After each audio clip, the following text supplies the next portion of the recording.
Hello there, I am Ginkgo the Silver Fox. I am the kitsune with silver fur and golden heart. And I am here because apparently I don't know how to organize my stories into one streaming session and I need two of them. Hopefully two is enough, but yeah. Welcome, welcome. Thank you for the 17 months now. Can't believe how time flies, but yeah, I really appreciate your support. Hang on, let me put on some music to set the mood.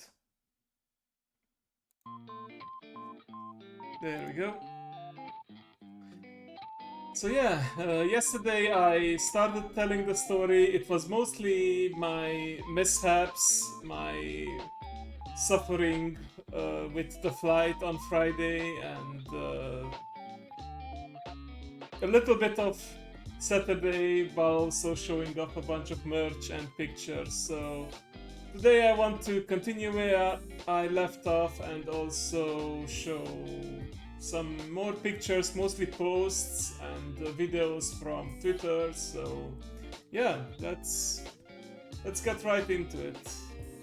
Don't worry, I'll bring the hand cam back when the time comes. I just want to make the most out of the space here that we have. Alright.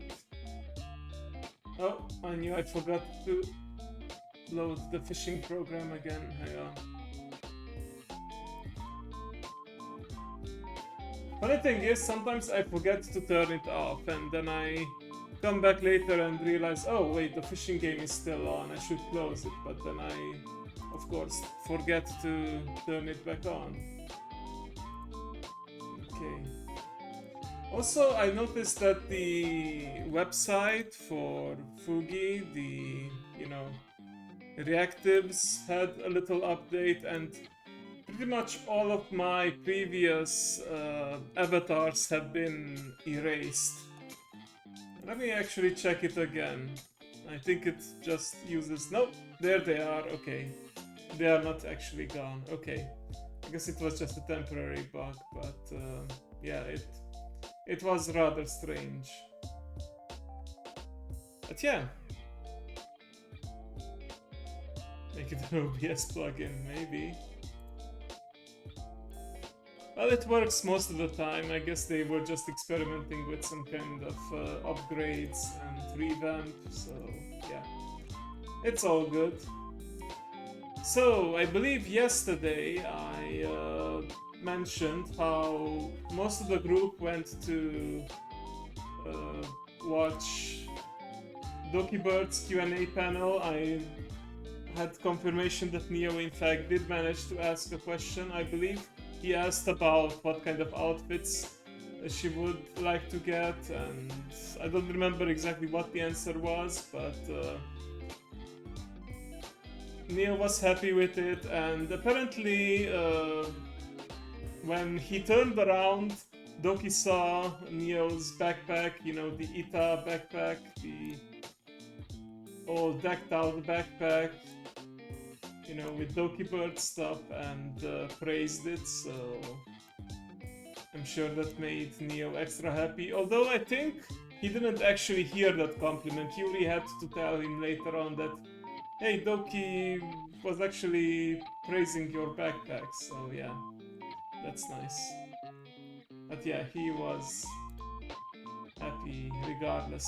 Meanwhile, I went to a panel that I thought would be a different panel, but ended up watching Ayami Sensei, Ayami Mama, who is an artist and VTuber as well, and the parent of Maid. I keep calling her Maid Minto, but she's actually, like, official name is Mint Phantom, but everyone just calls her Mint. And then, of course, also of the now retired Yozora Mel from Hololive JP, and also a Blue Archive character named Shimiko, and a bunch of others that I probably am not aware of. But yeah, it was a rather chill stream. I was able to technically talk to her directly, even though it was through a translator and interpreter, and I have I was happy to learn that she is planning to draw more of a Blue Archive character, Shimiko, so yeah. She just doesn't know when she gets around to it. I did actually look around her Twitter today. This was the booth at which Ayami Sensei and another person from Setsuna Production, I believe they have some kind of art studio together. She couldn't say because NDAs. Yeah, I was thinking maybe I could get a little something out, but I was thinking that there was a chance she might have had an NDA or something, but yeah, I haven't seen anything on the Japanese servers, because the Japanese are way ahead. Oh, hello, Dragon. Long time no see, but yeah. I was just showing off Ayami Sensei's post and some very tasteful art here, not just Mint, but a bunch of other Hololive characters, and she was there in person, and you could win like autograph sessions. Oh, there's Tiara here as well with her Catgirl outfit and in her green bikini, and Laplace and Towa. I think she draws pretty much everyone from Hololive. I wouldn't be surprised.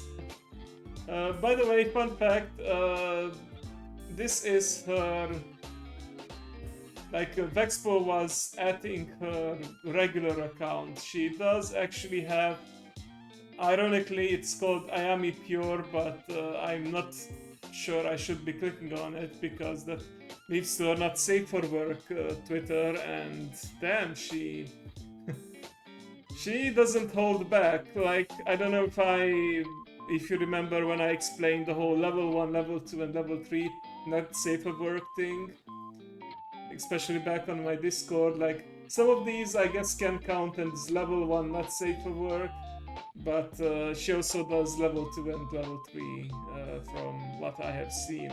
And yeah, she does have a fan box from Pixie. It's kind of like a Patreon where you can, have a subscription and then offer some more, let's just say, exclusive 18 plus art for your fans. And I believe she also has like official doujins, spicy doujins at a other popular Japanese site named Fantia. But anyway, I was actually looking for this booth after the panel because she did specify that it's at E11, but I wasn't sure where that was and I was too lazy to look up a map. I thought I can find it easily in the artist alley. I mean, it's not that big. I have legs, I can look around, and you can see the art without verifying.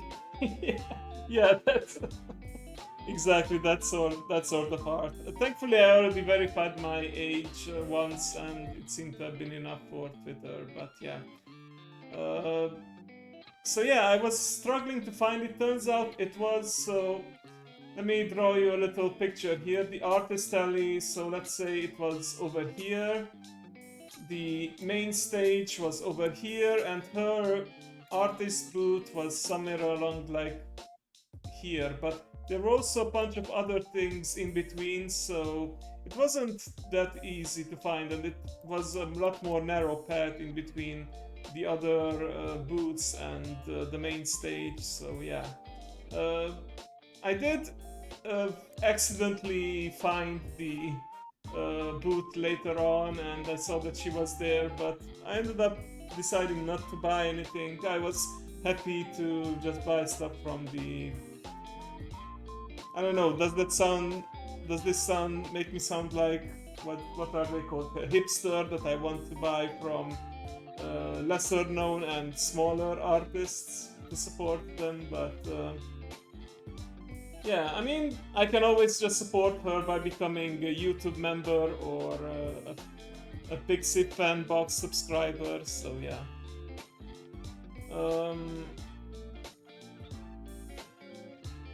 I'm not sure, I'm seeing something for £25, but I think these are doujins. Let me see, can I somehow zoom in on this?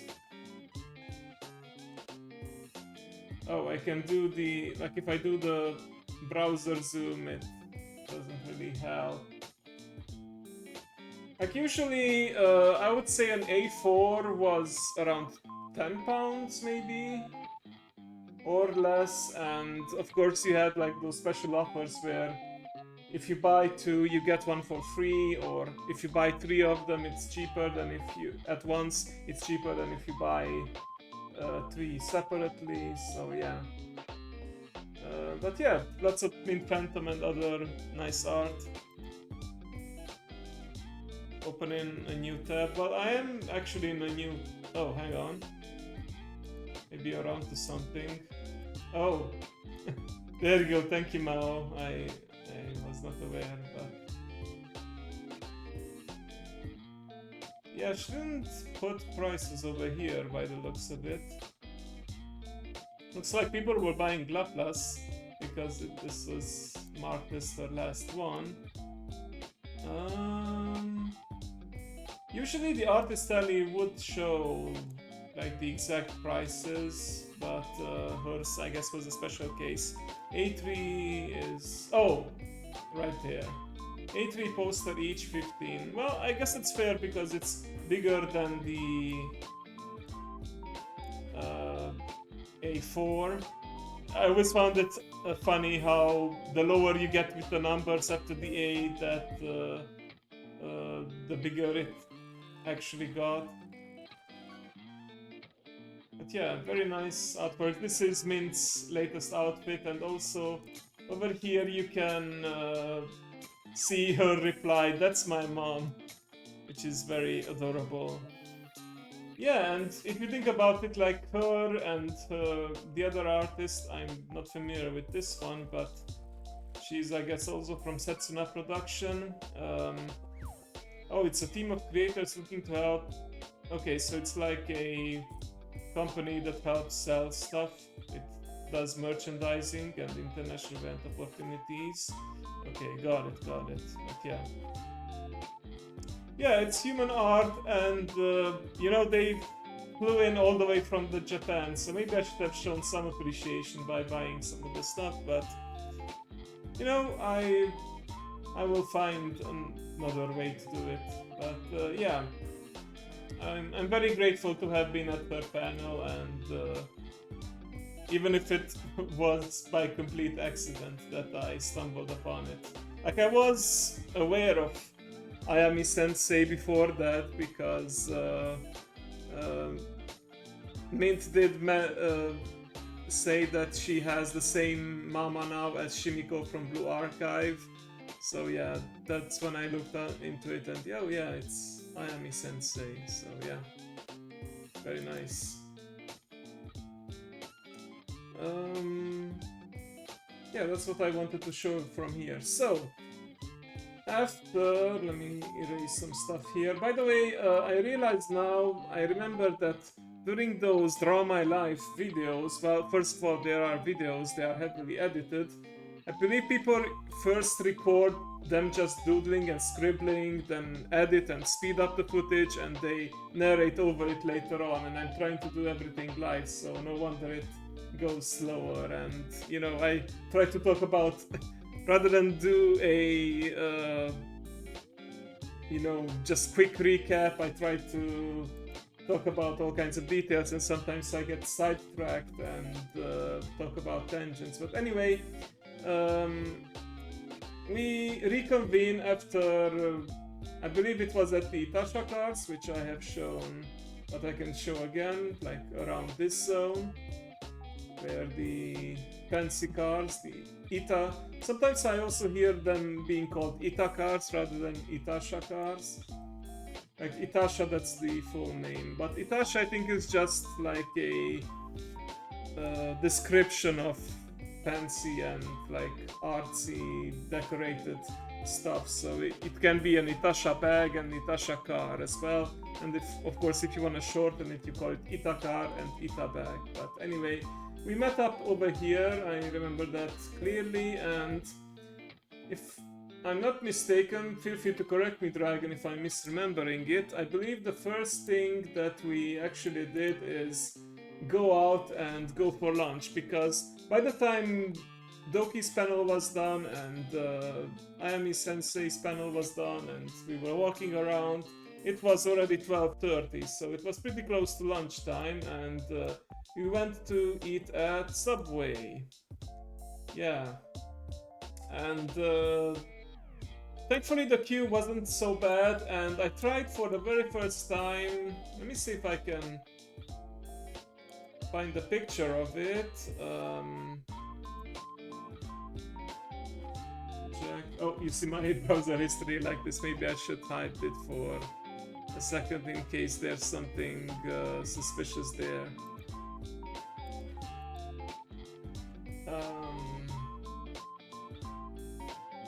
Well, there wasn't anything, but you know, you can never be too careful. Subway jacket potato. I saw this thing, like, I haven't eaten Subway in a while, but there you go. I haven't eaten at Subway in a while, and I saw that they had this new thing where instead of bread, you could have it in a potato. Like, they actually have like a giant potato. They like really... It's like a baked potato, basically. They then cut it up, put some cheese inside, and all your other ingredients. And it was kind of funny to me because not many people seem to have been ordering it. And when I ordered it, I actually looked up. Yeah, Jack Spud is also the name for it. But yeah, I remember at least two of the other workers looked up at me when they heard that I wanted in a jacket potato. But yeah, it was pretty good. It's like straight up baked potato, and it had like some of its peel on it too. So yeah, not bad. And you know, like I told you guys as well, I didn't know when I would get a chance to do it next. So yeah, I had it like that, and that's also where we opened up the doesn't look very appetizing. I mean, wasn't bad, but I think I would stick to the bread, but it was interesting to try something different. It was in a way fish and chips because I asked for the tuna, I think it's called tuna melt or tuna paste. Anyway, it was tuna paste, so it was fish and potato together with a bunch of other ingredients. So yeah, it was like a cousin, an offshoot of the classic fish and chips, maybe. An improvised fish and chips, as you would say. But yeah, this is also where we took the time to open the Astra line. Well, not Astra line. Astra line produces it, but the V Royale packs. There was actually a series, but it seems to have been discontinued. A series of Astra line cards, but yeah, then they came up with the V Royale cards. Because Astra line cards, I think, only featured the Astra line members, and they were just really collectibles. While V Royale is a whole card game, and it features characters as well. So yeah, I was in a bit of a hurry because from 1 p.m. to 2 p.m. That's when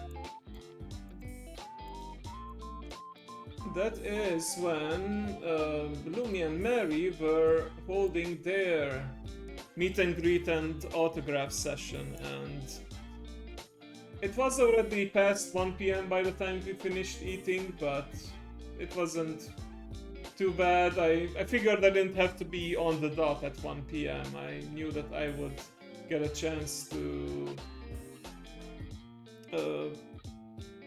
meet them no matter what. So yeah, once we were done, I think the others, I'm not sure where the others went afterwards.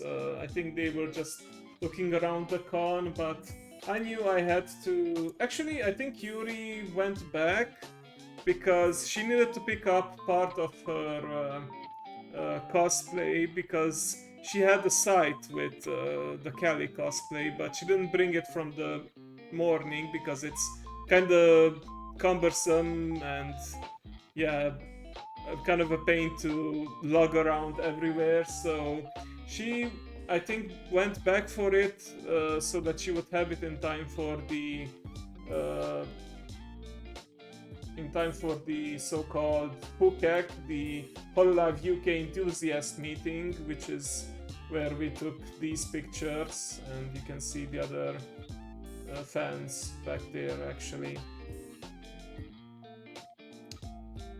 Oh yeah, her normal shoes, because I believe these, yeah, the cosplay boots, they turned out to be rather like they were a bit uncomfortable from what I understood. Like squeezing her toes together or something, I believe she said something along those lines. But yeah, I went separate from the others for a while and queued up for Lumi and Mary's meet and greet. So they were actually part, let me give you a little visual here. So there was a booth for merchandise from Kawa Entertainment.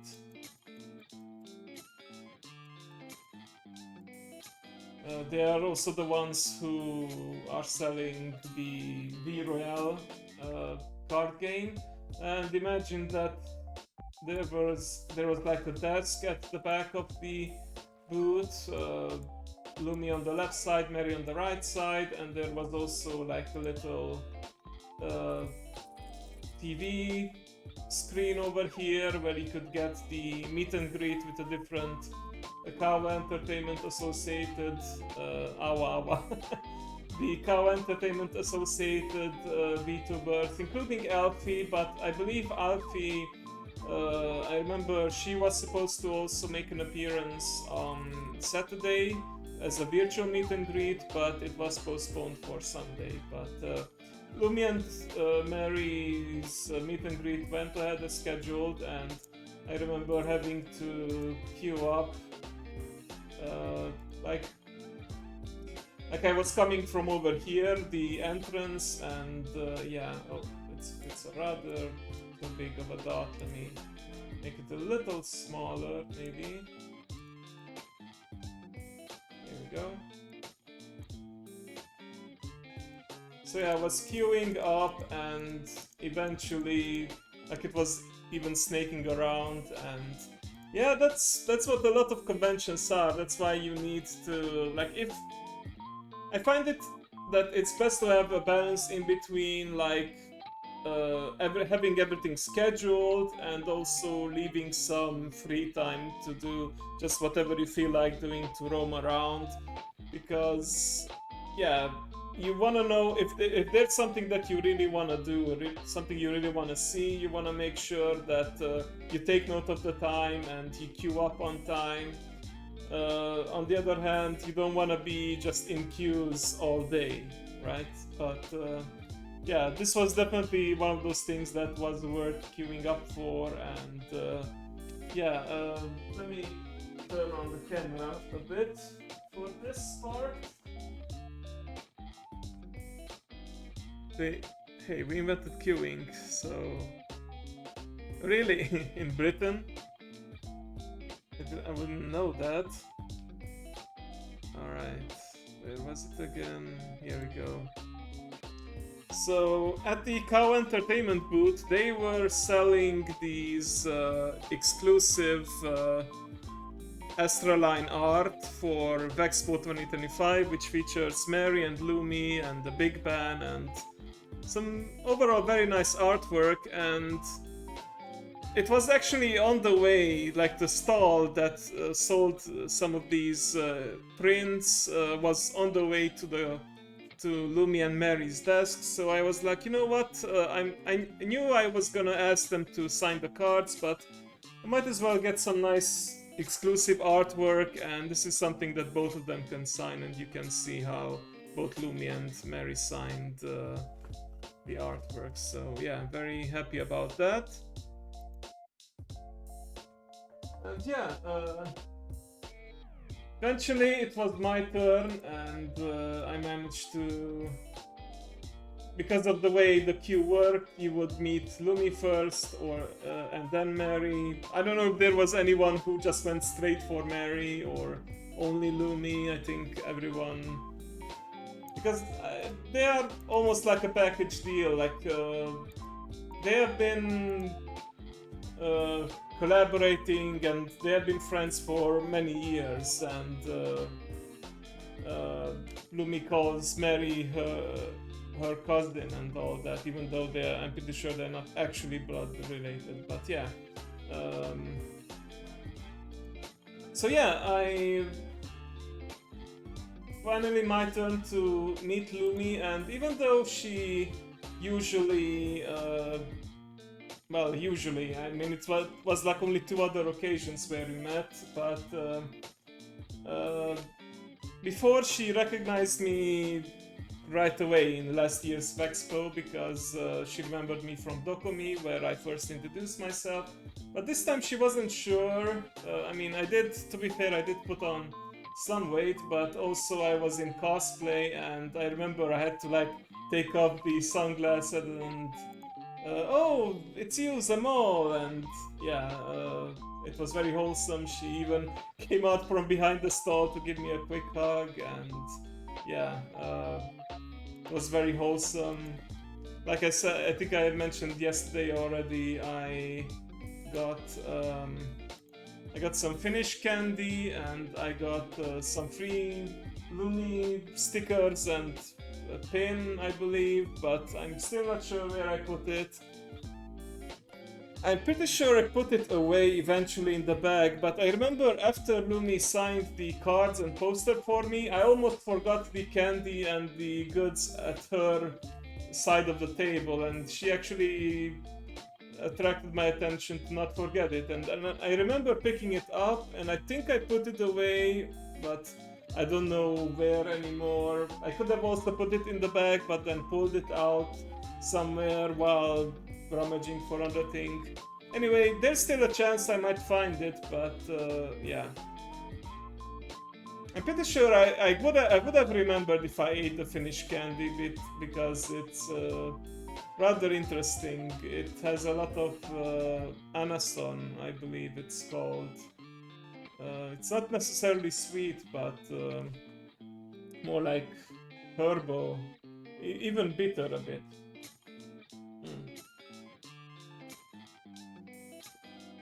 Hydrate, there you go. But yeah, then I got to Mary, and yeah, I asked to sign the poster as well, and the cards, and just like last year with, I don't know, somehow I managed to not get that question last year, but this year he asked me just like how he asked Yuri last year if I watch him, and I was honest. I told him that I mostly watch him through Lumi whenever they have a collab, for example, and I remember when he had the collab with Ollie and Lumi and Noble from Japan, and yeah, it was a lot of fun. And somehow I didn't pick up on the cue, and I was honestly, it was weird because I was ready to pick up my stuff, and he was stretching out his left arm, not his right arm, and he just awkwardly like shook my hand, but I didn't technically shake back my hand, so he just kind of grabbed my left hand and shook it. But yeah, anyway, because he was wearing the dog mask, I couldn't read his facial expressions, so yeah, I guess Yuri is not the only one who now has a awkward encounter with Mary, but I'm sure he was still appreciative, and it wasn't the last time at the con I would meet Mary, so we'll talk about that when we get to Sunday. Hopefully we get to Sunday today, but yeah. So I did the meet and greet, and afterwards, let me check. I'm now drawing a blank, and I don't remember what we did and what I did specifically afterwards. So let me look at my calendar here. Because in between, oh, after this was the HoloLive fan meet, yeah, because the HoloLive fan meet was from 2:30.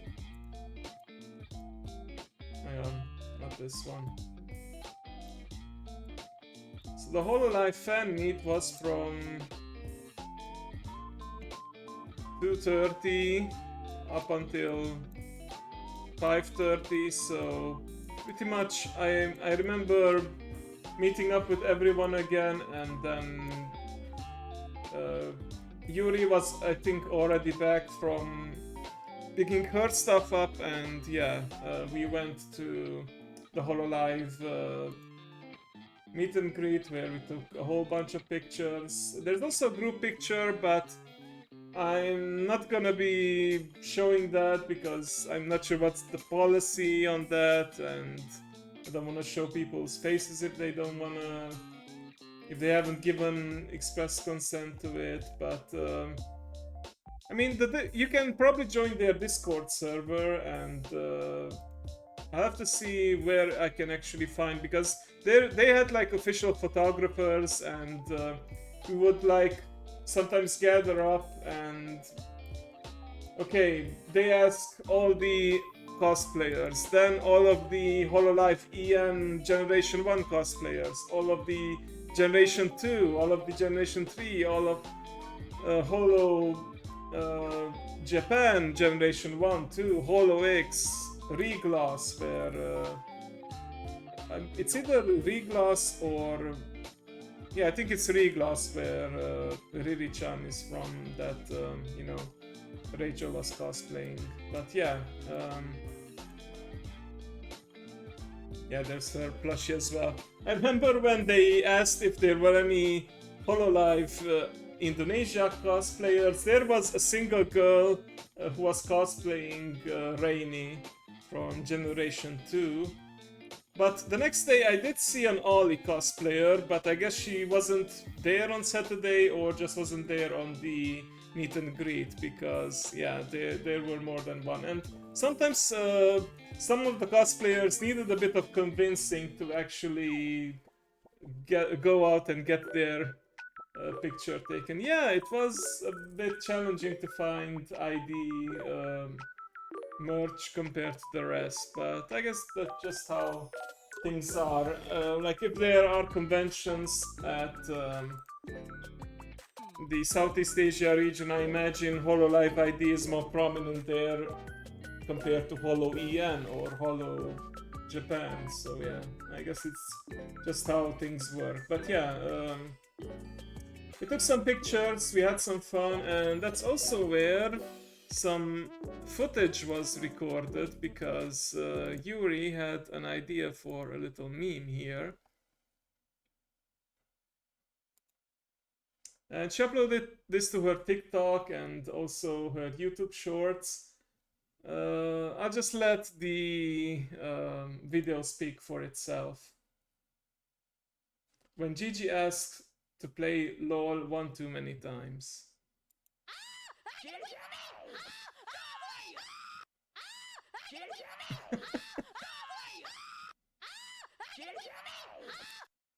Yeah, so Yuri had the idea that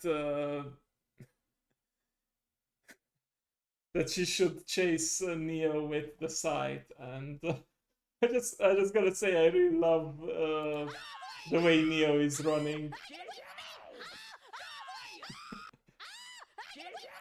Yeah, and we learned that Yuri edited this video together, and she had to find the right audio clips, and it turns out that it's actually 4 different audio clips edited together. But I think it's, like Dragon said it too on Neo's stream, that it's so well put together that you can't really tell that it's not a single audio clip. So yeah. Very nice. There's also some more raw footage circling around in our group chat, but I don't want to spoil that in case there are plans to edit that and you know, release that later on. So yeah, uh, we were just goofing around.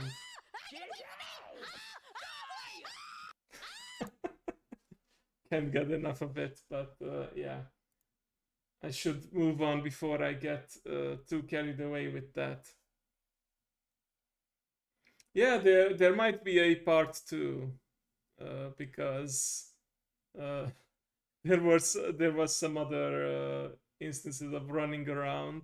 That's all I'm gonna say. And Rachel, by the way, this was all captured by Rachel, and there is one footage where Rachel for a second like switches to her face, like to the other camera, just to provide the reaction. That's also pretty funny. But yeah, I wanna wait with showing that in case there's some more editing planned for it. Okay, let me put the music back on.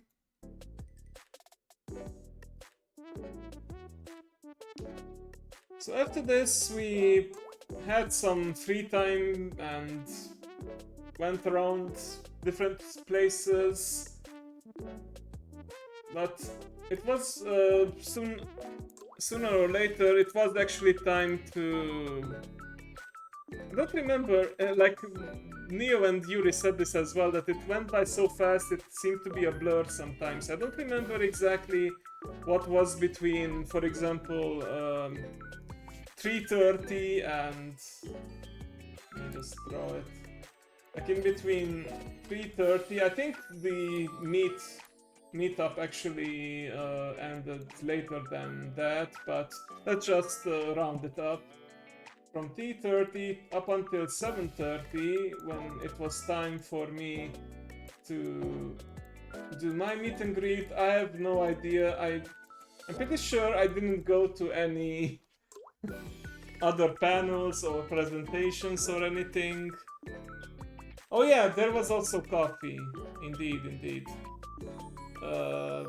We did go to Starbucks, and then I remember we also sat down outside just to relax a bit. I believe Yuri did go back to drop off her site and get into the comfy shoes again. So actually she had her comfy shoes already, but yeah, she did drop her site off, I believe, after the meetup.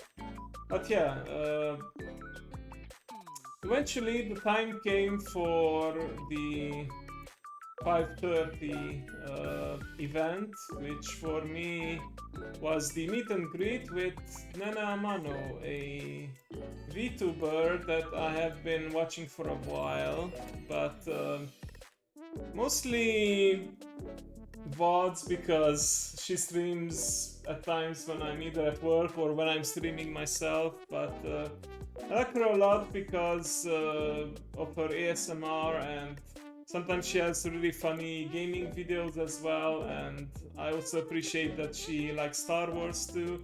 I think she is ending her Star Wars Knights of the Old Republic playthrough today, if I'm not mistaken. At least back when I was watching her for a bit, checking in on her, she was at the very end of the second game.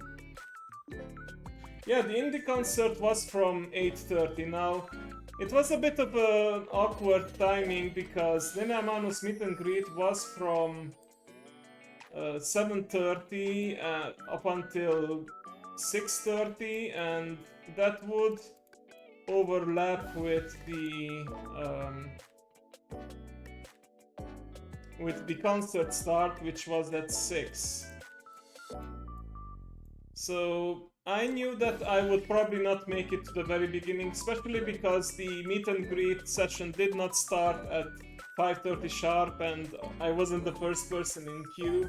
Like, imagine that the meet and greet booths, at least the official ones from VEXPO, there were a bunch of others as well.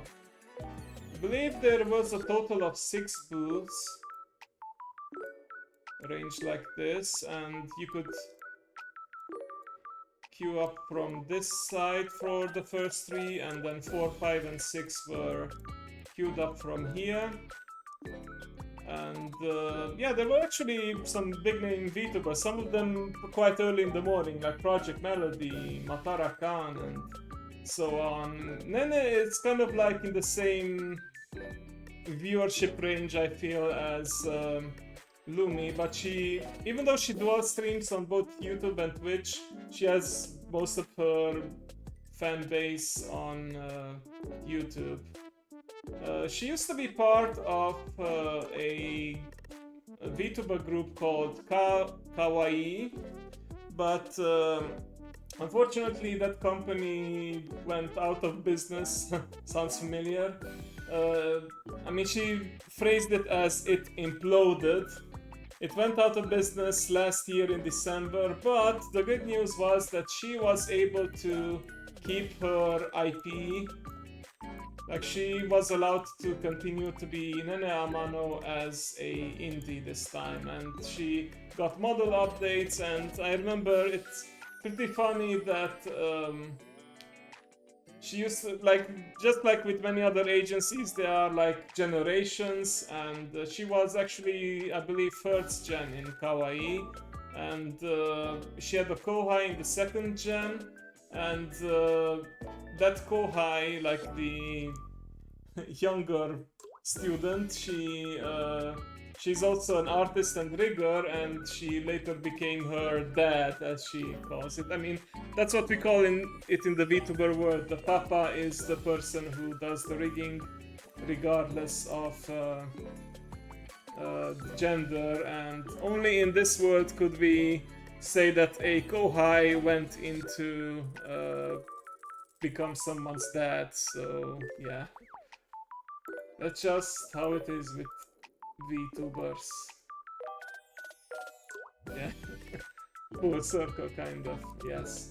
But yeah, anyway, I was in the queue for quite a while. Kohai to Papa, exactly. I was in the queue for quite a while, but you know, I was prepared for it. And actually, let me show you. You needed a ticket, and you need to have a physical ticket with you. Here we go. So when you did the badge pickup, which I did, and well, most of us did on Friday, they also gave you your meet and greet tickets. And the way the official VEXPO meet and greets work, like there are other meet and greets as well, organized by third parties, but yeah, rather huge ticket. They want to make sure it's not easy to lose. But yeah, so the way it works is that there's a lottery system. You sign up for it, and if you win, you get notified, and then you actually pay for the ticket itself. There were some meet and greets that were for free, but most of them had a certain price. But yeah, you can actually probably see the hole in here. When I actually got in line and it was my turn, there was a staff member who would, you know, punch the card through to, you know, make sure that, you know, it was indeed used up. But yeah, very cute. This is actually her latest model. It's still very similar to the model that she had while she was in the corporate VTuber world, but some noticeable differences. Yeah, they also need to make sure you don't go again, and they have your name and your badge there, so yeah.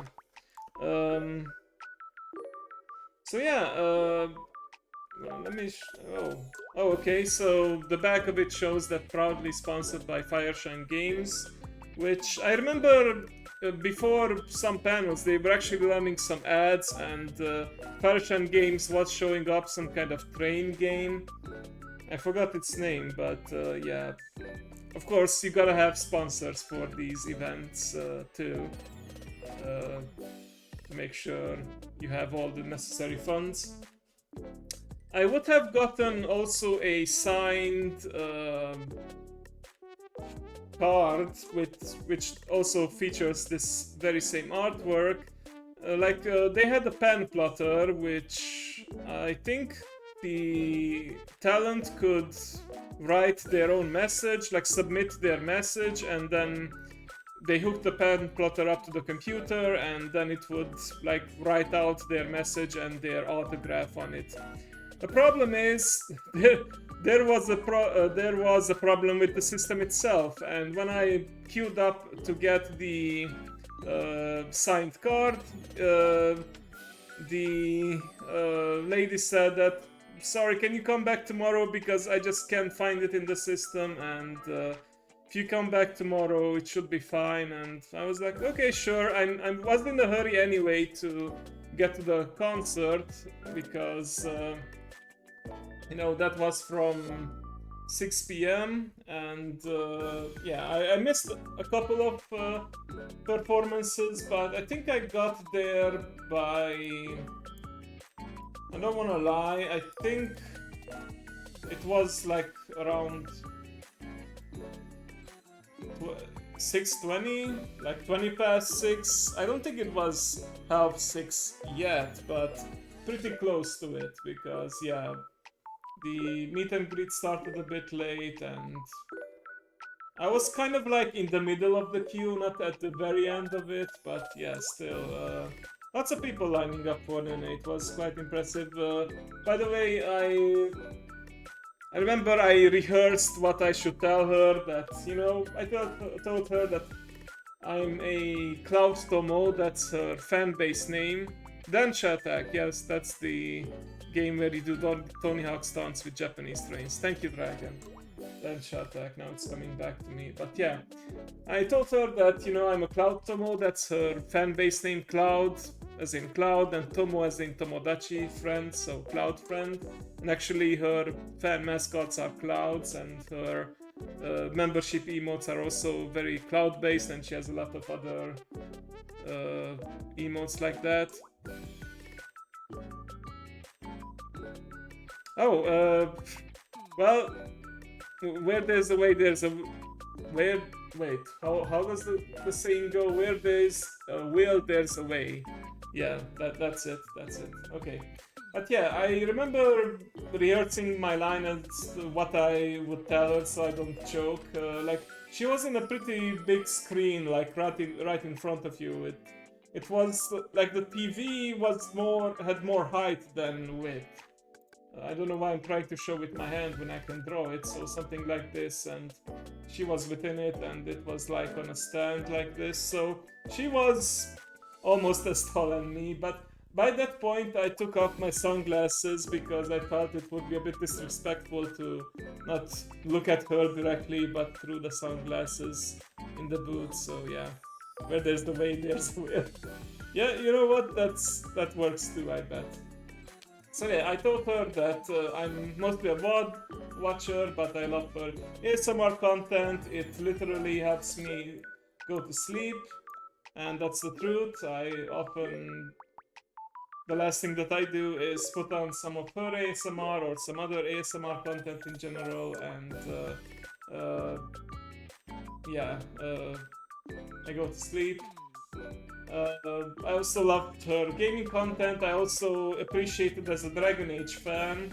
I don't know how familiar you guys are with Dragon Age, but I believe last year they released Dragon Age 4, Veilguard, and it didn't have the best reviews, but she did still play it on stream, and she also like made a whole video about how that game is ASS.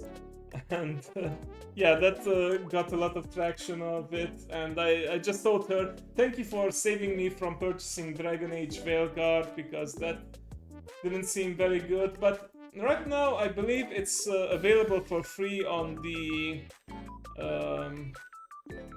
it is available for free on the Game Pass, both Xbox Game Pass and PC Game Pass. I might, since it's already included in a subscription that I have, I might just check it out. But yeah, I wasn't the biggest fan of Dragon Age 2 either. It makes me sound like a hipster, I know, again, but Dragon Age 1 is still my favorite, even though, you know, the graphics may not hold up as well today. 3 was also okay, but a bit too long and robust for my taste, so yeah. Even 3 is too expensive. eating so dragon, so may I assume that you tried it out as well and still costs your lifetime? Yeah, that is true. But yeah, I said that thank you for saving me from Veilguard, thank you for... As a Star Wars fan, I appreciate that you like playing Star Wars The Old Republic. It had so many great memories from my high school days. So yeah, she was like, oh, she was actually impressed. Like, oh, you watch a lot of different kind of my content, and yeah, because I mentioned I was Romanian, she asked me how my trip was, and I was it wasn't too bad if I didn't have to. If my flight wasn't delayed for another 6 hours, and I was like, oh no, but then I was like, you know what, it was worth it. And she had like a little boastful, prideful moment. Of course it was worth to see me and everything, but yeah, then we left it off. So yeah, overall very pleasant experience, and then the staff member is of course next to you, and they meter the time. You have about 2 minutes. Every person has about 2-3 minutes to talk to the talent, because we want to give everyone a chance. So yeah, so we said our goodbyes, and yeah, then I actually, well, I rushed to the concert, but then I remembered, wait, I still need to pick up my signed card, but then they told me it was not working properly and come back tomorrow. And I did come back on Sunday, but every time I checked, there was way too long of a queue, and yeah, I did not get a selfie with her because, well, my phone was very low on battery for one thing, and second, I just didn't feel like, I didn't think that was very important. Like, it was just nice talking to her. I don't know, I'm not the kind of guy, you may notice in the number of my photos as well, that I'm not very photogenic, and I don't take a lot of pictures, and I don't give a big importance to selfies and all that. But either way, it was just nice. Well, I have the memories in my head, and I have the ticket and the merch, and now we have the stream in which I talk about the experience, so yeah, I will have memories regardless. But I'm fairly sure there were others who did take a picture with her, and maybe some other time, but not this time. Alright, so yeah, I was late to the concert, but I made it inside, and lucky for me, I did actually spot... So yeah, I was... When going into the stage, the main stage it was called. So let me draw you a little picture here to better visualize it.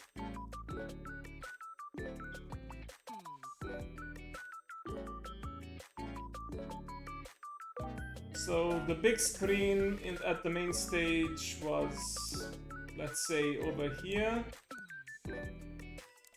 and people were sitting like this all around. There were seats, thankfully, so you didn't need to stand. Except I think I mentioned you did have to stand for the live performance, like physically their performance of Katy Cat. But yeah, I was lucky because the entrance to the main stage was approximately over here, and then you were at the very back of the stage, and I did spot everyone sitting around here, like that. I don't remember the exact order, but it doesn't matter. Something really post. Maybe. But I promise it's not intentional. But yeah, thankfully I spotted them, and there was still a free seat, so I just said, I remember quickly shuffling in and taking a seat on the right side. And yeah, I was able to get out my fan lights and cheer for the talents. Let me see if I... Oh, this is from Sunday. I thought I had one with...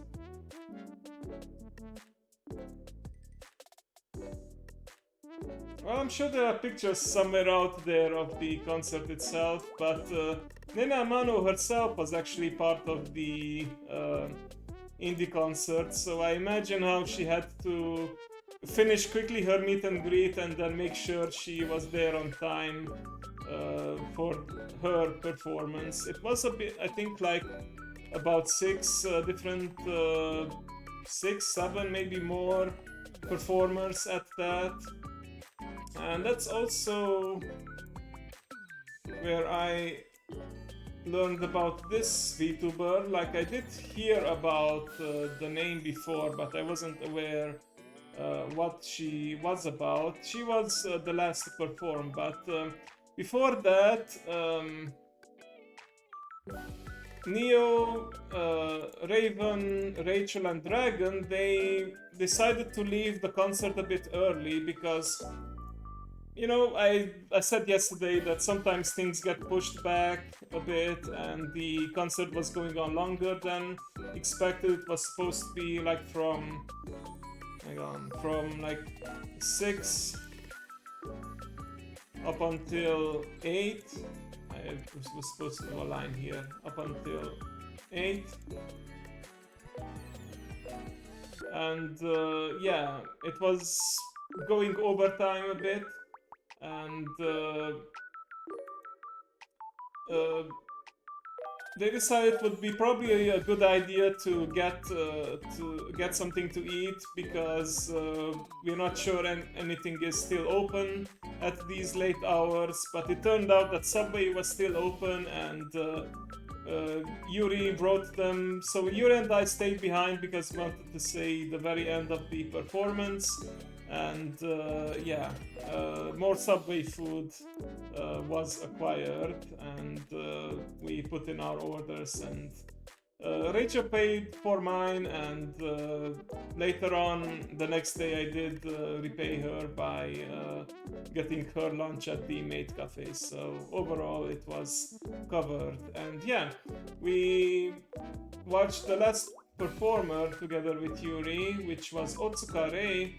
She is described as a single mother VTuber, and that is not just her act, it's actually true. She is a single mother who is a VTuber, a singer, sometimes she also games, and she has like a 4-year-old, I think maybe 5-year-old by now, a 5-year-old daughter, and she does have her own VTuber model, and sometimes you can hear her on stream or maybe even see her for a bit in her VTuber model, that is. I found it very endearing. Like, you know, I'm coming from a single mother, so I can be very appreciative of her efforts. And she is actually from Japan, and like, it was around 4 a.m. when she was performing, and she said like, my daughter is currently not here, she's sleeping because, you know, it's the middle of the night, and she stayed up just so she could do the performance. There were actually a few other Japanese singers during the concerts, and yeah, I don't know how they were able to stay up like that, but I do appreciate the extra effort. I mean, time zones, what can you do about that? The earth is big and round, and yeah, yeah, there's like an 8-hour difference between the UK and Japan. So yeah, I know that because there's a 6-hour difference between me and Japan, and I then do go back 2 hours. So yeah. Anyway, the performance was great, and I was impressed to learn about her backstory and all that. Actually looked her up later, and yeah, Yuri and I stayed until the very end, and then we exited, and then we queued up right away again because after the indie concert, you had like a half an hour wait approximately, but then from, I don't know if it was supposed to start from 8, half 8, or from 9. I'm pretty sure it was supposed to start from 9, but of course people were getting kicked out at 8 after the concert from the venue, so that preparations could be made and you were queuing up. Okay, so I remembered correctly, it was from 9 actually, scratch the half 8, but yeah, we were going back into a queue, and we found the rest of them, and they already had the food, so yeah, we were waiting, and yeah, like I said, it was supposed to start at 9, but that too, because of some tech issues, was delayed a bit, but it was all worth it at the end, because we got to see some live performances, including... Pretty sure I had some pictures of that over here.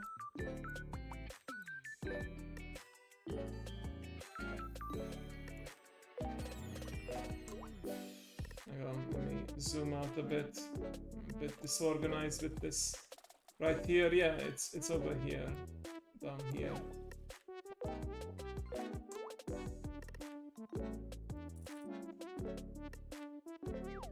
Yeah, this is a picture of... Yeah, I'm not the best at taking pictures, especially if it's like bright light. My phone is not the most... exactly the latest stack, so sometimes when there's like a really bright light it doesn't come out very well, but you can still kind of see her in person. She was there, and she's... I'm very impressed and amazed how all those deathcore and the death metal singers can maintain their throats and everything. Like she did occasionally turn around, pull down her mask and hydrate, just like I'm hydrating right now.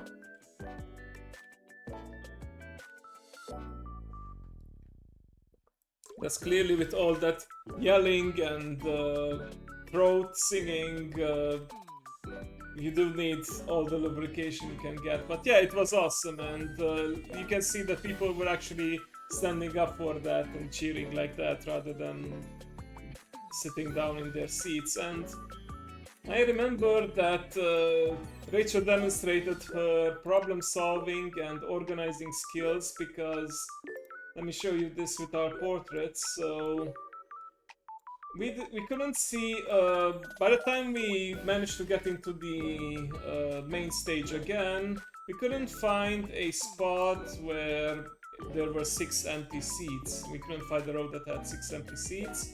So we decided to try and split up and just, you know, at least find a seat, especially for Raven, but I'll talk about that later. So Raven and Neo went to find another spot somewhere, and Raven did say that they might retire early because they were a bit tired, but they ended up staying up until the very end. But anyway, the point I'm trying to make here is that in the row in front of us, there were people sitting kind of like this. Okay. So the filled out circles or wannabe circles are people, and there were some empty seats like this or something along that line, and Rachel asked if the people would be kind enough to somehow because then of course we had people sitting on these slots and almost everything. Yeah, she asked them to move one seat along, and then we signaled to Neo and Raven, and yeah, they were able to then take a seat, not directly in front of us, but still pretty close to us, something along these lines. So yeah, uh, it was a success in the end. And yeah, despite saying that they were tired and that they might leave early, we all stayed at the very end, to the very end of the concert, and it was something. It was something else. I certainly didn't expect for there to be a in-person performance. And remember Rachel being skeptical about VTuber concerts because, you know, you have just a screen with a moving image, and she wasn't sure how it exactly worked and if it actually worked like a real concert, but she ended up really enjoying it. So yeah, it was an extra win too that we had real live performance. Yeah, it would have been a shame if they missed it. So yeah. So yeah, the premium concert ended up going well past, I think, 11 p.m. Let's just approximate and say it was like 11:20. I wasn't actually looking at my time at that point, but yeah, the concert was over and we all headed back to our hotel. Now, earlier that day, yeah, it was pretty close to midnight. Earlier that day, during the Hololive fan meetup, the organizer of that actually approached us in person and said that there would be a VEXPO, or yeah, there would be a VEXPO after party after, you know, the day ended on Saturday, and I think it started around 9 p.m. but they did say that people who would go to the premium concert can just join them afterwards, and Yuri expressed interest and Dragon and myself too, but at the end of the day, I did ask them as we started to leave the venue, leave the hall, and go back. I asked, "Are we going back to the hotel?" And everyone just nodded, "Yes, we are going back to the hotel because it's way too late." And yeah, we just ended up. I don't think we. Yeah, we didn't even hang out at the hotel bar. We just ended up going to bed. I must say, considering the fact that I had like a very rough night traveling to VEXPO, and then I didn't get much sleep when going to bed, I slept really well from Friday to Saturday, and then from Saturday to Sunday. So, which actually reminds me, I should write down that we finally arrived to Sunday.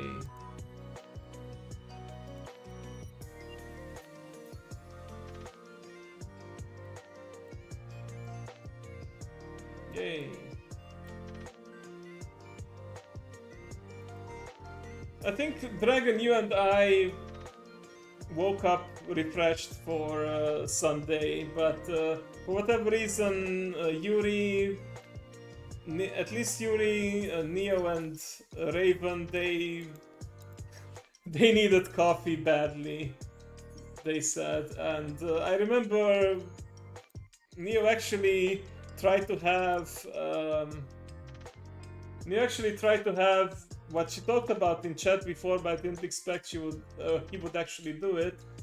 Is at some point around lunchtime, he tried to pour a Red Bull energy drink into his coffee, which, yeah, Yuri was just like, "No, don't do it, don't," and he ended up not doing it, and of course Raven was also there to stop him. But I believe Raven and Neo had their coffees. Oh, thank you for the follow, Elliot Marcus. Welcome, welcome. I'm just doodling and talking about the VEXPO experience.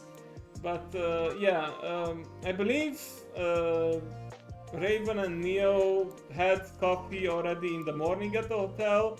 Then Raven ended up, as we were queuing up for the entrance, Raven went back and bought coffee at Starbucks for himself and Neo too. And yeah, they had another coffee, and yeah, I believe at around lunchtime they wanted to have coffee too, but yeah, gonna have a heart attack one day if he does that. Yeah, we are trying to discourage him to not go too crazy with the coffee, but yeah, that's just a side tangent. So, like the previous day, because Yuri and Neo are Akasupas, they were queuing up separately in the priority line, and they got in like a half an hour early. And as we were in the queue, I remember Rachel actually went back with Dragon to the hotel, and Raven and I were pretty much holding the front, holding the spot in the queue. I believe Rachel wanted to get, because she would have to leave fairly early on Sunday, she went back to get her luggage, because there was actually a cloak room where you could drop off your jacket, your luggage, whatever, and for safekeeping it. You did have to pay like £2, but I think it's worth it to have the peace of mind. So yeah, you got Rachel's luggage, and I think, did you guys order coffee too? I'm pretty sure Rachel had a drink with her when you guys got back, but I may be misremembering it. Anyway, not that important. We found each other again, and yeah, the time came to finally enter the grounds again, and the first thing that we wanted to do is the Big British concert. So let me silence the background music for a sec. There we go.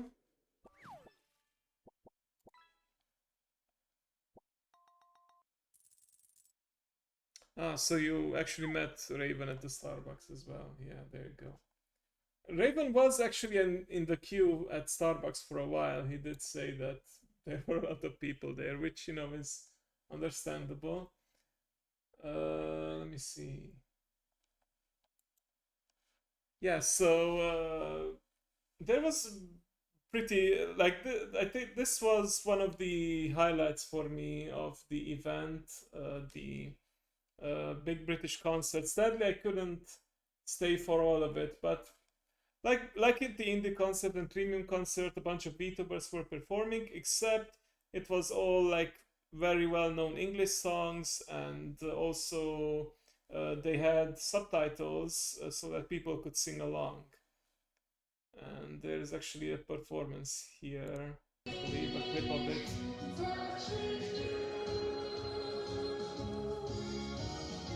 Sweet Caroline, ba, ba, ba.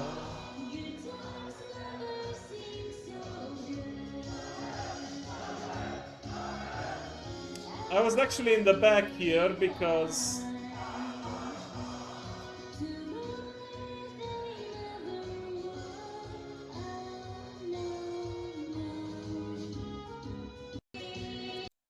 so yeah, I was actually at the back here. Dragon and I both were standing, especially because I needed to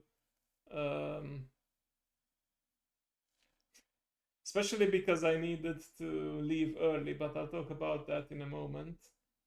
Let me see another moment here. So yeah, I wasn't there at this part, but yeah, there was like a massive collaboration of different VTubers, and they were singing this song.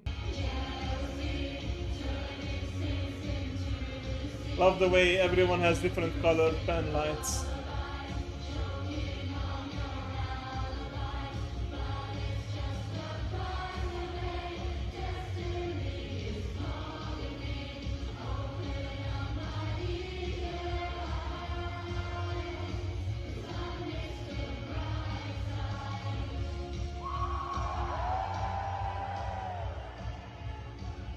was great hearing everyone sing along. And imagine at, yeah, Mr. Brightside, exactly. Like imagine that at the very end of the stage there were these people doing wotage. Now wotage is, to my knowledge, it refers to the art of performing with the pan lights and glow sticks, and there were people like doing windmills and all sorts of crazy dances. Yeah. Like Dragon like were very close to it, and it was certainly a sight to behold. And the mascot at that point, at some point, I remember, if I remember correctly, it was there at the Big British concert. That you know how there are these I don't know what's the official name of them, but basically screens on a stick, and sometimes it's like automated, like it can be driven remotely, but uh, the mascot of VEXPO, Collie Woolchaser, was on it, and she was there at the very back looking at all the Wotage dancers and all the people cheering. Uh, I think I will just call it the VTuber mobile, because you know VTubers can be on the screen and they can, through the cameras, they can see all the people, and yeah, it was a nice little cameo. She in fact went around, like not just her, occasionally like it's also a way for people to randomly meet VTubers going around the con. uh, that's how Yuri and Neo ran into Mint last year. Mint was doing the same thing this year too, but I don't think any of us ran into her this time. I don't know. I might need to ask, because there were moments that you know I cannot fill in when people were doing other stuff. But yeah. Anyway, I had to leave early because the Big British concert with the karaoke was from 11:30, and from 12 until, so from 12 to 1 p.m. you had the VTuber quiz hosted by none other than Astra Lines. Where did I put them? Astra Lines, Lumi, and Mary. And it was at a different panel, at a different stage, so I had to sneak out of the concert, and because I really wanted to check this one out, mainly because you know it's Lumi and Mary, but there were also prizes involved. And there was an announcement actually made for this. Mary was given permission to make an announcement through like the broadcast system, but let me show you his tweet right here, and you guys can also listen to it. This is actually a clip from Lumi's live stream, because she was live streaming the quiz event. So there you go. Volume warning, by the way. I think they're gonna let Peep sing soon. Ding, ding, ding. Oh, it's Dog! Hello, everybody. It's me, Lucius Merriweather, the most punchable VTuber there is. And I just wanted to let you know that the greatest VTuber quiz of all time is happening right now in the exhibitors hall. Please go now, or I will be personally offended, and I will remember everyone's faces and chase you down That's when no you me. can go. There's also free shit.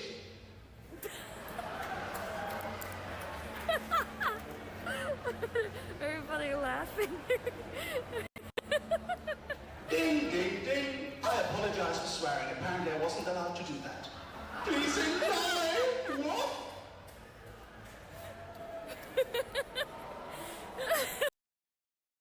What? Free shit, yeah. I didn't know shit counted really as a swear word, but anyway, when I heard this announcement, but at that point, I was already queuing up to be let into this little stage here, but what I didn't realize that due to a miscommunication, it went through the emergency broadcast systems. We deafened the entire VTuber concert hall, so I guess you guys who were at the Big British concert heard it too, and you couldn't hear the music. They peaked every microphone on site and blasted it through the headphones of every security guy at the convention. I'm sorry, VEXPO. So when he said that he's the most punchable VTuber, well, he certainly added reason for that. So yeah, but you know, people just left it up overall. So other than a few security guards who may have been sadly lost, suffered some hearing loss, I don't think there was any real damage done. Let's listen to it again.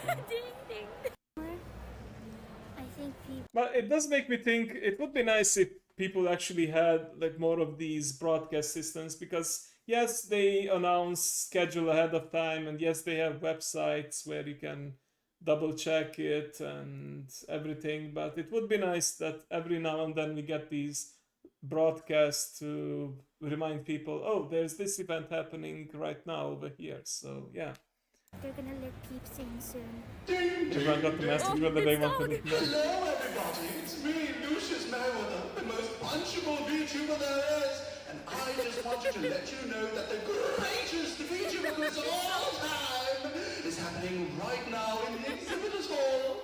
Please go now, or I will be personally offended, and I will remember everyone's faces and chase you down if you didn't go. There's also free shit.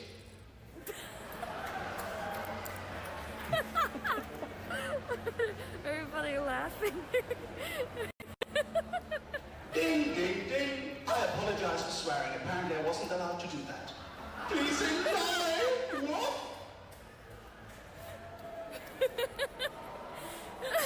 I remember for the I think people. I remember that for the very first VEXPO, Astroline was actually one of the partners and sponsors for it. So they didn't list Astroline or Merryweather Media this year, but considering that they let Mary do something like that, it's pretty. I imagine that they have pretty good relations still.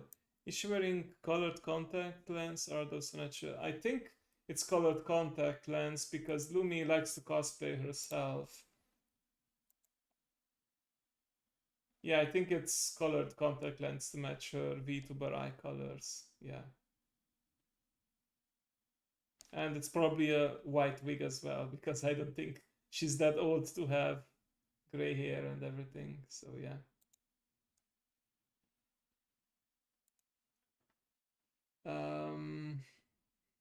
So yeah, I went to the event, and let me explain how it worked. So you had the excuse me.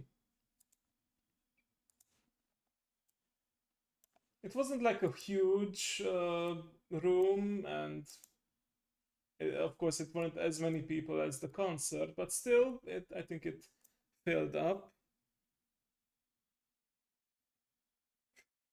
Well, I think she has pretty eyes regardless, but you can still say that there are pretty eyes even if they are contact lenses, right? But anyway, so the way it worked is that you had the screen that, well, you can actually see it right here. This is where the questions would be shown. Actually, there were more like statements, and you had to guess if they were true or false. And I don't remember the exact number of questions that they prepared, but it was like this. Let me put the music back on. So Lumi's side was the true, and Mary was the false, and they were putting down statements,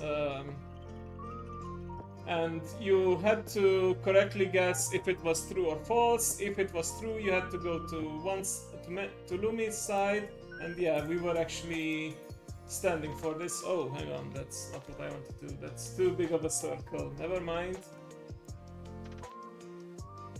How do I delete it?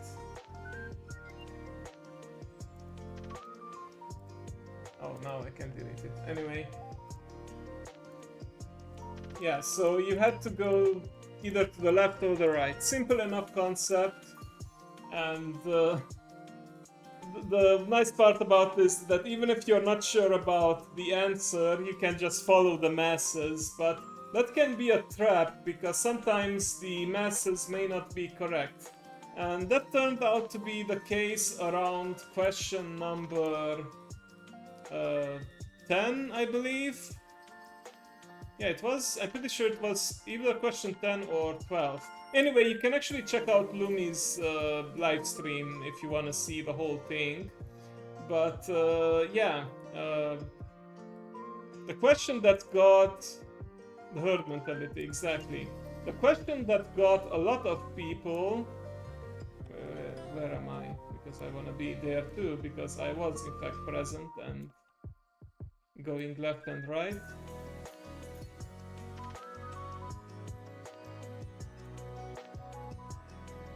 Almost there. Okay, there we go. So the question was, or not question, but rather the statement, was that Shy Lily's fan name is Shrimpies. And even though I don't watch Shy Lily regularly, I'm pretty sure that was true because I distinctly remember calling chat Shrimpies, and she has a toggle in which she has a shrimp in her mouth and there's fan arts of shrimps gathering around her, so it could have been a trick question, but I was convinced that it was true, and before this question everyone was at Mary's side, at the false side, and only 6 of us in total, just make sure I get the right number, only 6 of us in total went over to Lumi and claimed that it is true. It's between her cleavage now. Yeah. But yeah, the majority of the people stayed on the false side, and there were even some people who changed their mind like last second and ran over when they saw that people were there. And sometimes there was one person who was boldly going to the other side thinking that they may be the ones correct, but yeah, turns out that it was in fact true, and as it said in the chat that it was a Thanos-step movement, suddenly a lot of people were eliminated. But there were multiple rounds, and Mary encouraged them, you know, don't leave because we will have multiple rounds. We'll have several other questions, and yeah,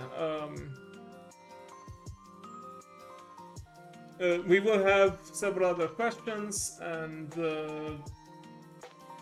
you can still win. So. This was, I believe, question number 10.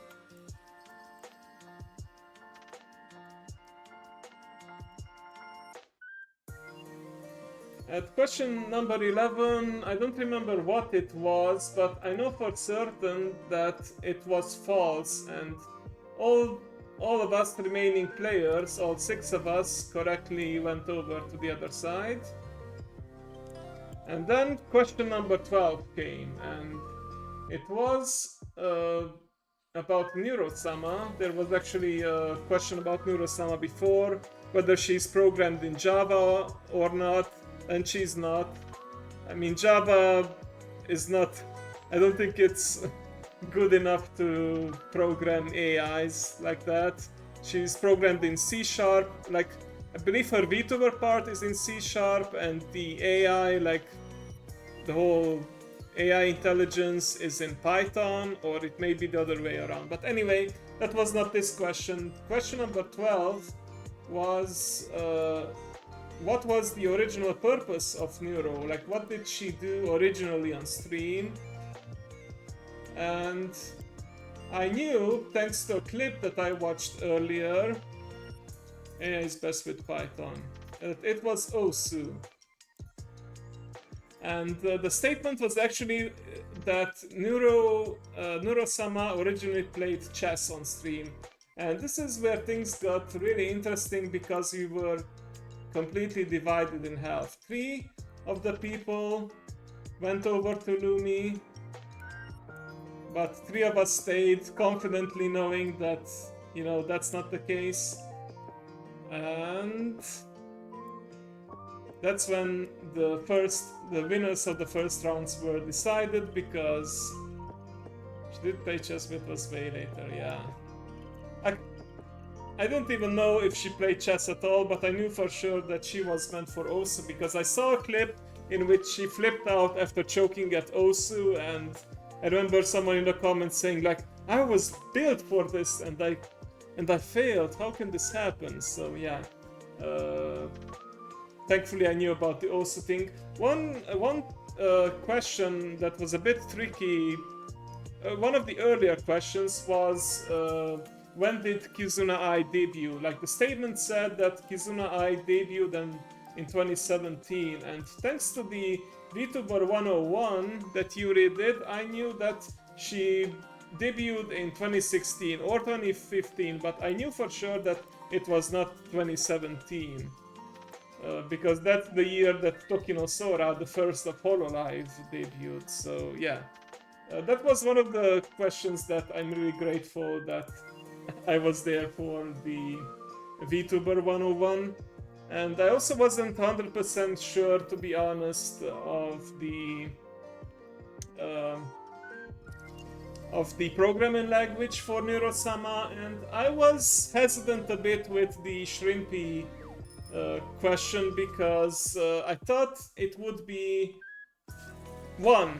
I thought it might be a trick question, and her official fan name is not Shrimpies, it's just that she sometimes calls them that and are represented by shrimps, and the fact that there were only a few people going over to Lumi. The rest of the herd stayed behind, so I was the herd mentality started to kick in and made me think, wait, is this correct? Well, whatever, and it was in fact correct. I should have trusted myself more. Shirley's fan base is known as the Shrimpies. Also, one of the other questions that could have been a bit tricky is that Mori Calliope's first word on stream was A, or A. She read it out like A. And we all know that that's how Gura started, but it could have been a trick question because I don't know what Mori Calliope's first words were, so it could have... You could have had an A, like maybe she started, hello there, or I don't know. Unlikely, but it could have been possible that Mori Calliope's first word on stream was also A, so maybe it was B. Yeah, who knows. But anyway, the 3 of us won, and I guess they didn't want to I don't remember them specifying that there could be 3 winners, but at that point each of us received a free Hololive card pack, and let me play you a little sound clip here, because this for me was one of my favorite moments of whole VEXPO, like one of the core memories of VEXPO, at least my solo memory. The top group memory comes actually after this, but I'll get to that in a moment. So I'm not gonna play the video of it, but I'll let you guys listen to the sound of the clip, because Mary did a little mini interview of all of us after we won the first round. We have our first round is done. Eva, can we have some prizes? It's time for the free Yes, shit! Yeah, Congratulations, the extra card gentlemen. pack. What's your name? Generic 2. What's your Oshi? Yeah, sorry, you're right. Who? It's a browser? This Oshi is a browser, all of GX. Ginkgo and Aoshi is standing right there. Lumi? I thought you meant me for a moment. You, sir? I'm down at mine Saba. Saba! The fish lady. Give him a big round of applause! Did you get your prizes? All right, good. Alright, I can't next see round. anything. We have our So yeah, not the best audio quality, of course, and there's a lot of noise from the convention. But you guys heard me. I probably accepted my prize, and I said my Oshi is standing right there. I was just pointing at her, and yeah, Lumi was, of course, flattered by that, and like she did a little dance. You can see it in the clip itself, but yeah. I mean, Mary, when he asked the question, he was standing in front of me, and I said, my Oshi is standing right there, and I was clearly pointing behind Mary. But I mean, to be fair, he'd had a dog mask on, so maybe he didn't see it very well. But yeah, I was proud of that moment, and yeah. Also proud of the fact that I didn't follow the herds and that I had the basic VTuber knowledge. Now, this was question number 12 only, and they had about 40 something questions prepared, if I'm not mistaken. So I could have stayed, but I figured at this point the big British concert would be done and I could meet up with the rest. So also I wanted to give others a chance to win too. So you can actually watch the rest of Lumi's stream to see how the rest of it played out. But I just snuck out with my free shit, with my card pack that I won, and went to meet up with the others because... Our first round is done. Oh, sorry, that's not what I wanted to start. This is what I wanted.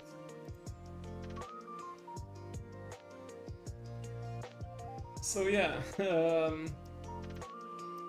we were in a hurry because well, not in too much of a hurry, but our reservation, so this is where it was really nice that Neo and Yuri got in early because the booking started at 10:30 and we got a reservation at quarter before 2, is that right, or is it... Yeah, I think it's called quarter before 2 in English, the 1:45. But yeah, we had the reservation... Wait, was it quarter before 2 or was it at... I don't remember exactly.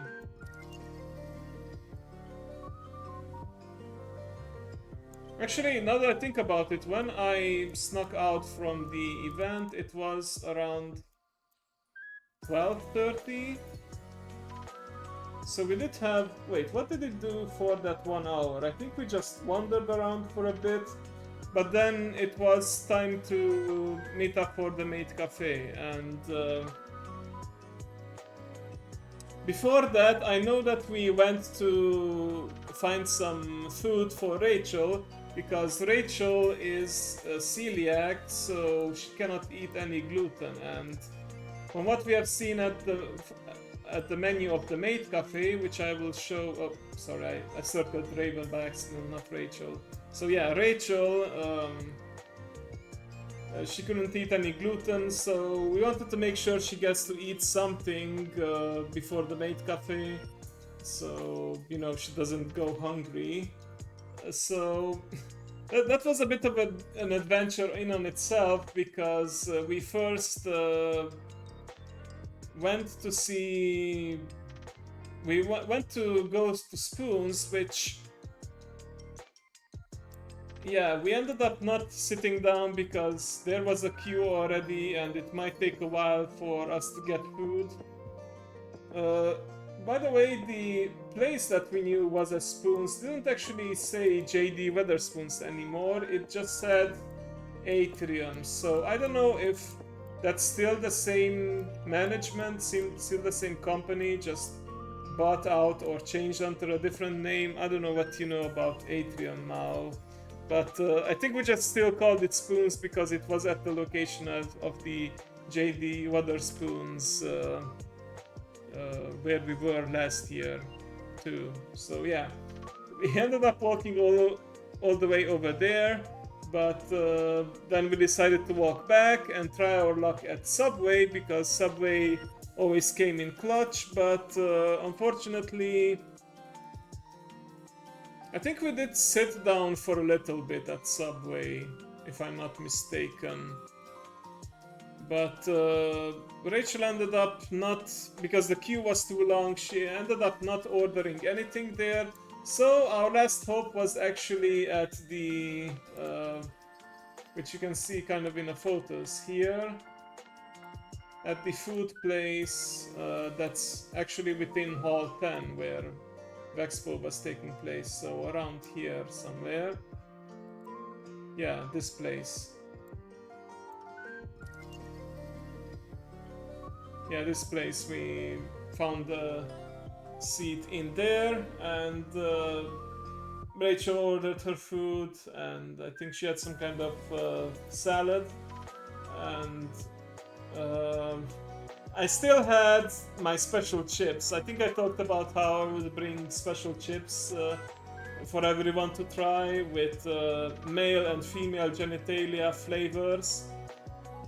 And I didn't get to do the tasting on Friday because I went to bed early, and when I was with, you know, Rachel, Raven, Neo, and Dragon, we didn't want to start the taste testing without Neo and Yuri present.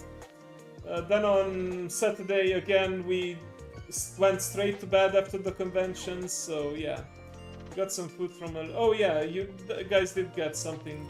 Yeah, I decided I would just eat at the maid cafe, so I didn't get anything, but yeah, now I remember you did get something from the little shop, and then we sat down there. But yeah, we did go to this Butcher and Grill or Oak Kitchen. I think that's the official name, Oak Kitchen. The rest are just, or maybe it's like a food court, like a bunch of different vendors, and you can sit down. Anyway, I also busted out the good old special flavored chips, and well, the female aroma one just didn't taste like female body parts. We all agreed to it that it just didn't taste like anything really. It seemed more like regular chips. It had like somewhat of a flavor, but it wasn't intense at all. And the male aroma one just had some kind of like it felt like some kind of herbal taste, but Rachel confirmed because she said she is the expert on both aromas. She confirmed that that's not what the male genitalia tastes like at all. So yeah, it was fun for the experience, but you know, after eating a few of those chips, I just ended up throwing it away, and I do remember making the joke that that's the closest I got to eating dick. So, oops, sorry for swearing, but yeah, that's literally what I said. That's the closest I would get to eating a male member. So yeah, there you go.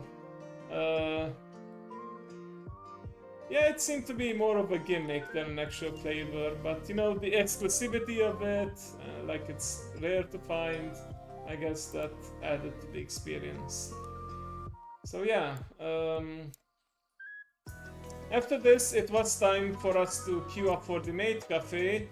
I did mean to queue because even though we had the booking, we still needed to wait because there were also walk-ins and people before us there, so we had to wait a little bit before we were let in, and I think it was actually past 2 p.m. by the time we actually got to a table. Hang on, let me grab all the portraits.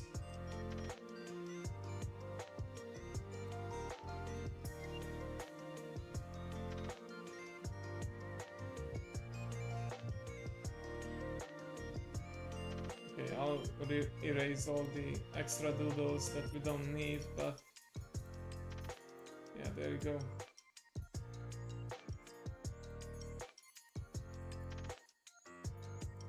So yeah, we did have to wait, but not as much as last year for sure, because last year when we were just doing walk-ins, it was over an hour, and I'm pretty sure it was the case for the walk-ins this time too. So yeah, I think it's a really good idea that they started doing these pre-bookings, because you really need it.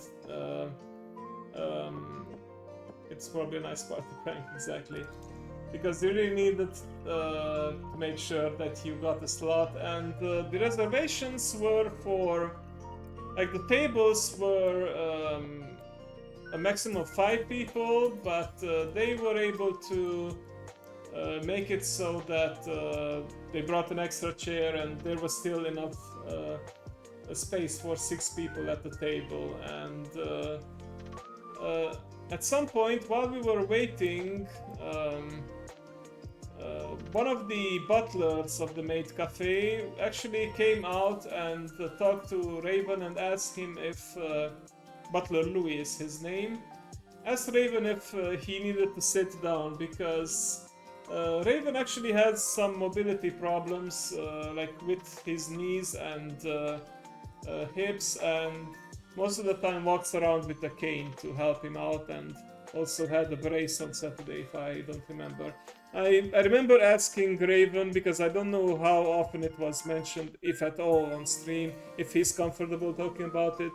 But yeah, this butler Louis, he also was in a wheelchair, like sitting in a mobility wheelchair, and we saw him also walk around with a cane, so he really felt sympathetic to Raven and made sure, you need me to get you a chair or anything, and no, I'm fine, I'll manage. But yeah, he still appreciated it, and that made me all the more convinced to do something that I planned to do anyway. But let me show you, because I don't think any of us took any pictures inside the maid cafe, right? But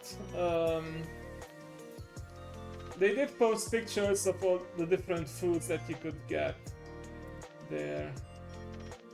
And of course, like in typical Moi maid cafe style, you had like these pretty decorations. So it was a collaboration with Mint Phantom. With Mint, and you could get like a free coaster, and yeah, you got this free coaster, and you had like where's the menu? I know they posted it somewhere around here. I want to show it up, but yeah, there are pictures with all the different stuff that you could order. Oh, there was a Mint cosplayer there, nice. But yeah, these are all the maids. This is Butler Louis. I didn't ask explicitly. I'm pretty sure he is also a trans male, like Raven and Neo, but could also be non-binary. But he goes by he, that's for sure. And he was the one manning the stall of the merch at the cafe. He wasn't serving actually, but he was selling the merch, and he was also doing singing requests, but we'll get to that in a moment. These are all the different maids. I believe the one who served us is right about here, Maid Melody.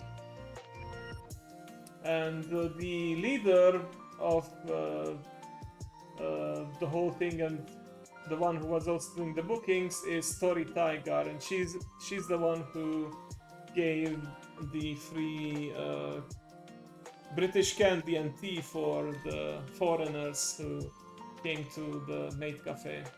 But yeah, overall very cute idea. Yeah, the mouse one. I believe this is the mouse one. You can kind of see her ears. I love the way they not all of them, but many of them also have like VTuber personas and are streaming. Some of them are artists. I'm pretty sure one of them also had a stall at the Artist Alley, so yeah. yeah, these were the people who were serving, and yeah, you could see the menu.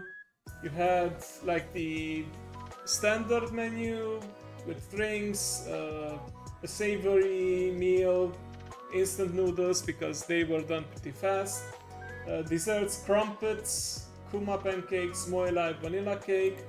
But of course, most of the people wanted the collab with the special collab items with mint, and some of them actually ran out. Like, I believe they no longer had the Shoryu haunting, and I think they also didn't have. You had the shaky, yeah. I think they also didn't have the pancakes at some point. But yeah, pretty much all of us got a drink from this part, and also got one of. Yeah, I think we just got actually the kirapoto, but it had like different flavors. Some of us got chicken, some of us got vegetables, some of us got tonkatsu. And it's very nice because they do ask for allergies before ordering, and they did manage to bring some kind of dessert for Rachel that was gluten-free. So every time we had like a different food item, we would have to repeat. And for three of us, I think for half of us, it was a new experience because myself, Neo, and Yuri were there last year as well, so we knew about that. And I was at the maid cafe before in Japan, so yeah, we had to do the chant like moe moe kira kira, and then the love beam to make it extra delicious. And yeah, some of them, like Dragon, I believe you had some kind of, I think you had the fizzy drink or something. I'm not sure exactly, but I know Rachel, Raven, and I had the hot chocominto. One of us had the wisp soul, which was blue curacao, and a cotton candy was put into it, which of course meant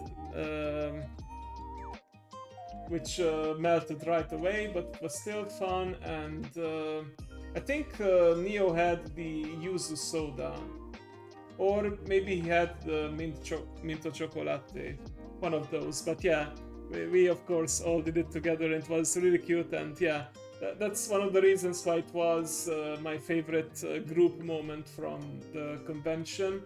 And I think the place also had a policy that you couldn't just take pictures left and right. In fact, there was a service to take pictures with the maids, which is like traditional in maid cafes like that. But there was also a service to ask them to sing you a song. And ever since I met the Maids of England staff, which actually shortens to Moe, interestingly enough, Butler Louis was my favorite, and sometimes I got to catch his live streams too. And all of them had like a list of songs that they could sing at the cafe. You had to pay, of course, extra for it, but I think it was well worth it. And I asked if, well, first of all, Butler Louis was manning the stall with the merch, so he needed to ask someone else to help out during that time. And second of all, seeing that he also had mobility issues, I wanted to make sure that he was able to actually perform. And he was okay with it, and there was like a list of songs that you could pick from, but he did mention there's one extra song that he was eager to perform that's not on the list. And you know, I wanted to get everyone else's opinion, and we ended up picking that I believe it's a Chainsaw Man song, and he ended up singing that. And of course, the entire cafe gets to enjoy it, not just our table, but yeah, it was overall a very nice experience, and I remember Raven was especially happy, but Louis misunderstood and thought it was Raven who requested the song. It was me, and I paid for it. But you know what? I didn't want to ruin the moment, and in the end, it didn't matter. I was happy to have that performance, and yeah, I wanted to support them because I hope they get to do this again next year. And I think they go I think they have a location somewhere in England, like a permanent location, but they also go to conventions to, you know, have these special cafes set up. So yeah, do check them out. They do have a official Twitter page and other socials if you're curious about it. But yeah, very nice idea, by the way, collabing with Mint Phantom Mint, who is, of course, her whole persona is one of the a maid from a maid cafe. She's a ghost too, of course, but yeah, it was a pretty fun idea. And overall, like I said, my favorite memory as a group from the entire convention. Let me actually, I wanted to show you something. That's one of the other reasons I turned on the camera, but it's getting late and I'm tired and I'm not 100% sure what I want. Oh yeah, I mainly wanted to show how we did the hand gestures, but also there's a couple of more merch that I wanted to show off. For example, all of us got these flavored toothpicks. I didn't even know that flavored toothpicks were a thing, but apparently they are. It came for free with our con badges, and this one is Japanese peach flavored. So yeah, I was never too much into toothpicks, but if they have a nice taste like these, yeah, like the tip of it especially is flavored, so when you pick your teeth and you bite down on it and chew on it, it releases the flavor. What I found funny is that they specify at the back that there's 0 sugar. Hang on, let it focus for a sec. Come on.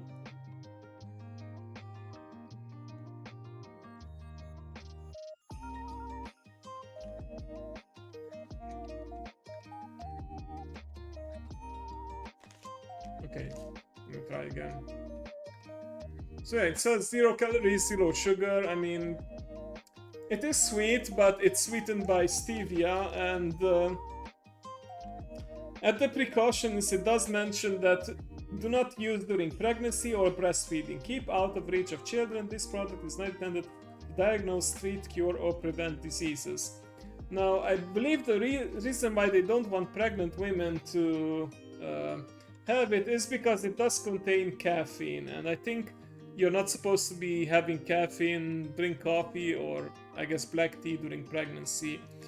I'm not 100% sure if that's the case, but I mean, I can't think of any other ingredient that would be not recommended for pregnant women, like natural mint extract, essence, B12, stevia, sweetener, and natural birch wood. So yeah, I guess it's the caffeine.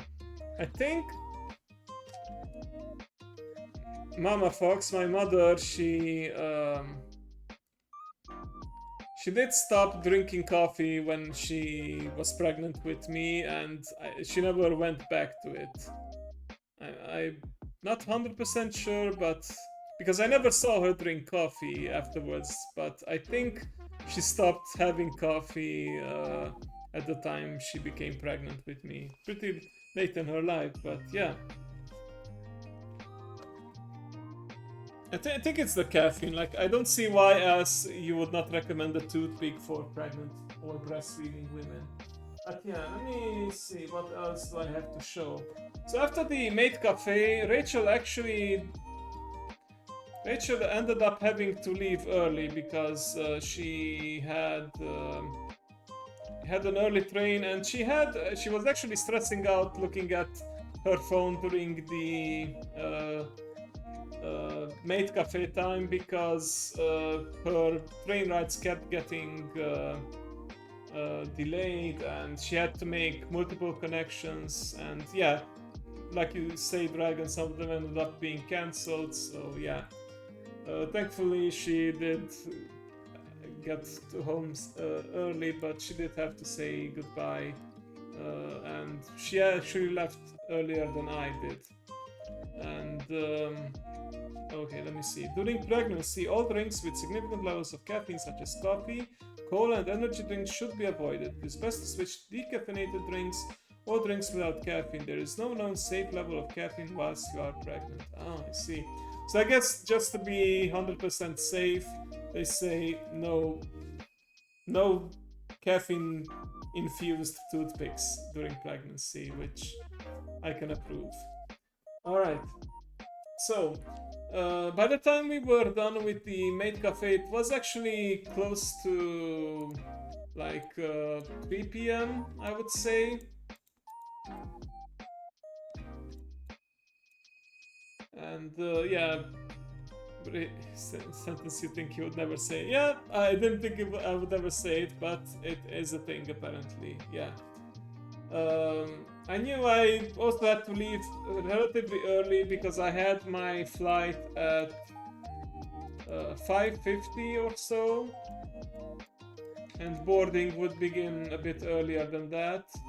So I wanted to leave around 4 p.m. because I just needed, so earlier in the morning I did my checkout at the hotel and I dropped off the luggage.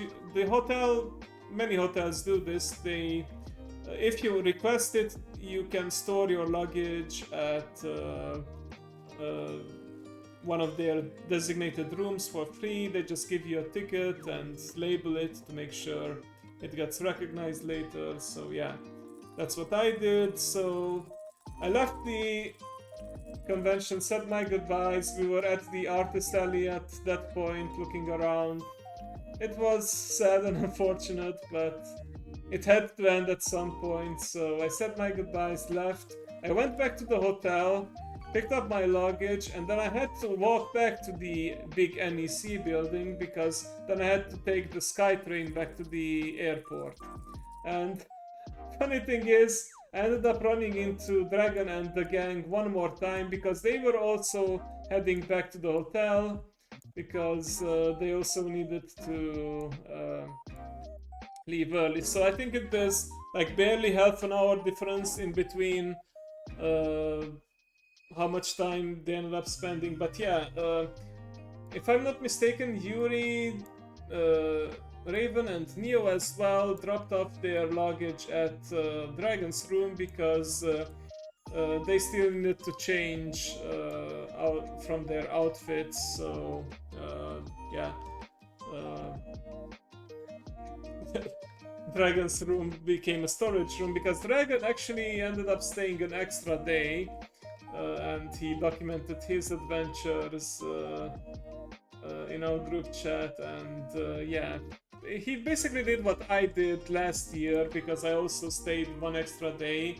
I went back home on Monday, and he stayed an extra day as well, which, like, looking back at it, next year I'm thinking I'm also will try my best to have some extra days off and not only stay an extra day, but also arrive a day or two early. This way, if there are any flight cancellations or delays, there's no chance that I miss an important thing on Friday, like how I missed the golfing birthday party of Yuri's. But, you know, it is what it is, it happened. I will look into getting that airline compensation for my troubles, but overall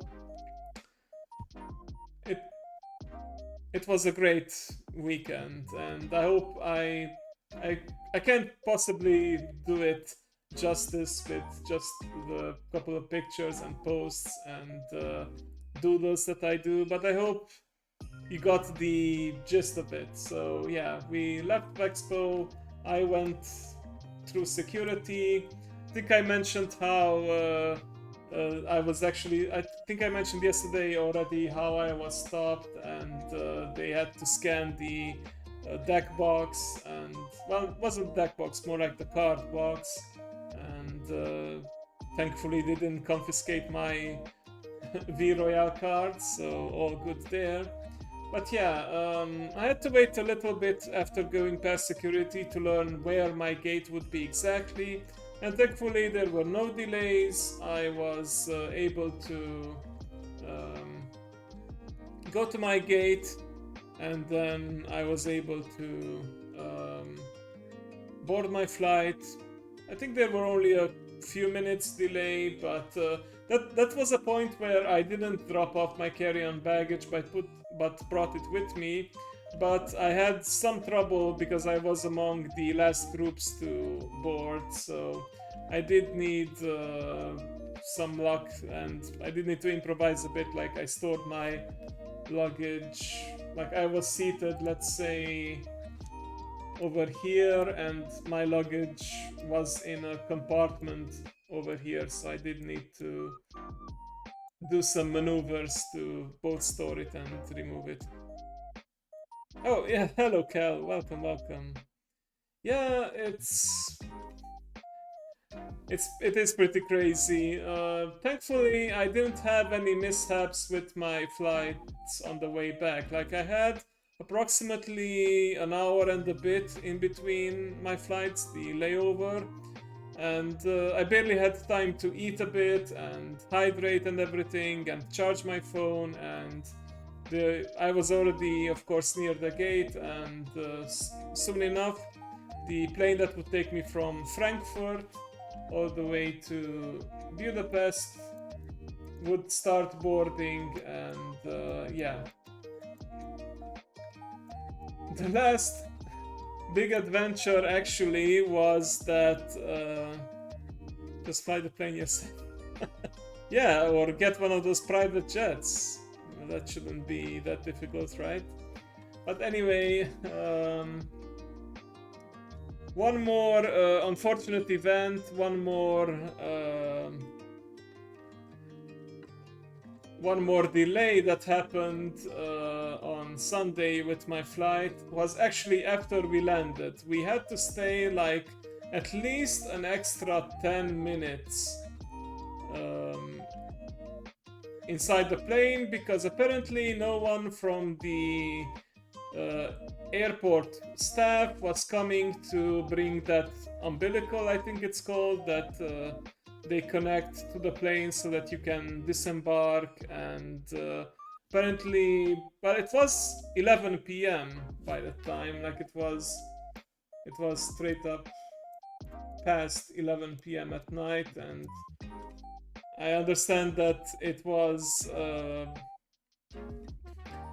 thing that unfortunately happens several times on a Sunday night, that they are short-staffed and people need to wait extra time. But yeah, eventually I got out of the plane, I managed to recover my luggage, and I had a minibus waiting for me, not just for me, but several other people, all of us Romanians going back home.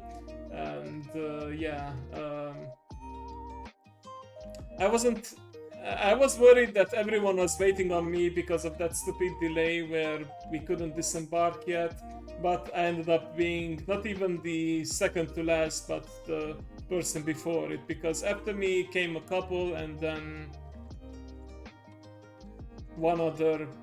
two other people. So yeah, I wasn't the one everyone was waiting on this time. That was last year, actually. I was the last person to arrive, and I actually had trouble finding the minibus last year. So yeah, I can't imagine people were very happy about that, but you know, things happen. Funny, I did end up falling asleep a little bit on my way home, and I remember just waking up at some point and thinking, oh, come on, are we at least at the border? And I look up and I see, oh, wait a minute. That sign, that's my city's name.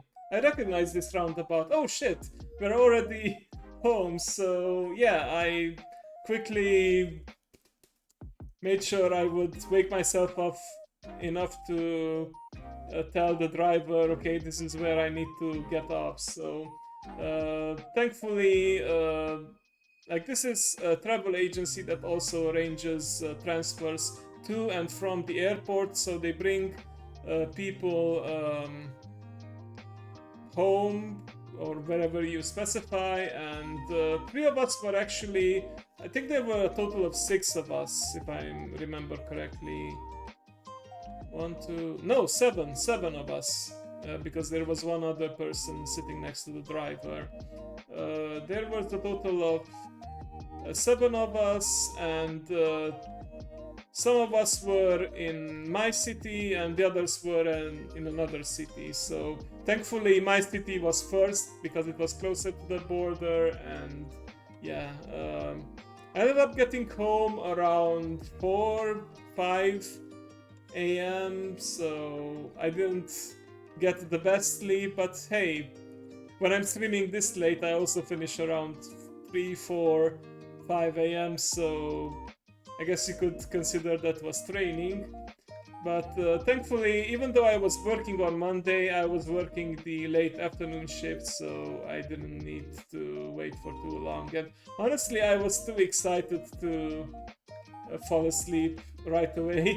I messaged everyone to let them know that I came home safe, and the next day Yuri just angrily and half jokingly messaged that glad you're home safe, even though you woke me up with your message in the middle of the night. But yeah. Oh, people are waiting for you at the shuttle. Well, that's just how it is, Dragon. Sometimes I think you can also get like a private car, but then of course you have to pay extra, and yeah. There's pros and cons of the bus or minibus and the car, so yeah. Unfortunately, yeah, that's also a good point. Like, I always put my phone on silent, and I rarely, if ever, wake up to phone notifications.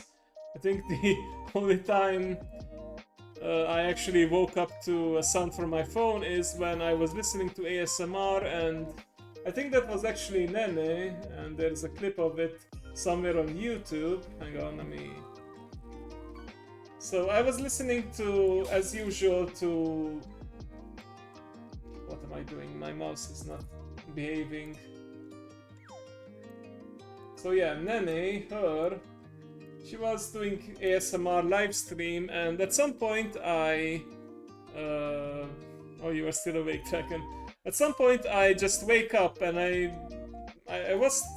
remember being startled, but I'm not sure what was happening. And I just hear her laughing and apologizing, and it turns out she knocked something over or bumped the mic really hard, and it startled everyone awake who was trying to sleep to her ASMR. But you know, it was still a funny moment, and I thankfully fell back asleep quickly afterwards. But yeah, I'm pretty much done with my story about VEXPO at this point. Last thing I wanted to do is show off some more of the merch that I got. I did post a picture on my Twitter about it, but I want to show you some of it live. There was a vendor that yeah, that's the worst nightmare of ASMR artists, exactly. There was a vendor at the Artist Alley who was doing a 2+2 special on Sunday, because I guess they just wanted to quickly get rid of all their artwork. So I think I had to pay like... Yeah, one artwork was I think £10, so for £20 I got 4, so that's a really good price. So I got Fubuki from Hololive Japan, because you know I like Fox Girls in general. I am subscribed to Fubuki on YouTube, but I don't get to watch her as often, but sometimes I just use her for Japanese listening practice. Then of course I had to get one of Fuamoko, You know how usually when you commission art and you have more than one characters, like extra characters usually cost extra, but I feel like this is a good price because you get a 2-for-1 special with Fuwamoko. Now, the interesting thing, this reminds me actually that the vendor, yeah, Bao cute, exactly. The vendor did have a note next to some of the artworks that said NSFW plus £5. And they were not on display, but apparently you could get some as well. And I did see pictures of it later, but not knowing what it would look like, I was hesitant to buy it, and I was also a bit perplexed because they were not in the 18 plus section, so how come they had access to Not Safe for Work merch? And I did read on the VEXPO Discord later that there is actually some discussion to be had because apparently there was some misunderstanding. So they were actually allowed to have spicier artworks in their binders while in the regular artist alley, but they were not allowed to have any actual nudity out, especially nudity out on display in the regular artist alley, and some of them apparently had. And I remember the staff member said on Discord, okay, no one's gonna get in trouble, but we will make sure we warn the people who did it, and they know not to do it next time. So there were, I think, only a few 18 plus artists, and some of them were lewd but weren't actually that bad compared to the rest. Like, I of course did get a level 3 not safe for work art, which I cannot show here on Twitch unless I want to get bonked. It was a Bloodraven artwork. If you don't know, Bloodraven is Elizabeth Rose Bloodflame and Nerissa Ravencroft combo. But I ended up seeing the not safe for work version of this artwork. It featured Mokoko without the white shirt and Fuwawa. I think she didn't have the dress on, just the bra, and she was actually, the hand was lower down and pulling the bra away to reveal the good stuff. So yeah, very interesting. Also, I just gotta say, am I strange for thinking that it's even better when the not safe for work artists are female and they draw women, because then you can't have the argument that some feminists might have, like, oh, typical male, like they are such pigs, and of course they gonna draw out their fantasies and draw all those naked women. But when it's women drawing them, even if they are not of a sexuality that says that they like women, they just like drawing women, I think that's... Am I making any sense? I don't know, it's late and I might be rambling, but I like the fact that not safe for artists are not just men, is basically what I'm trying to say. Anyway, 2 more, because of course 2 plus 2 is special. They show that there are more women that are not safe for work than men. Yeah, exactly. Like the not safe for work artwork that I got is actually from a guy, but yeah, there are also women out there drawing it. But yeah, most humans get horny regardless of sex, so why care as long as it's accurate? Yeah, exactly. Well said, well said. Okay, so I had to get at least one of Nimi Nightmare and Saba, because, you know, they are the breakout ex-corpo indie VTubers of 2025. I don't watch them regularly because of the hours at which they stream, but I always enjoy tuning in, and yeah, let me show you for a bit longer, but yeah, it's some very nice artwork. I really like the style of that artist, so yeah. Someone that has done lots of art stuff myself, yeah, exactly. So yeah, very nice.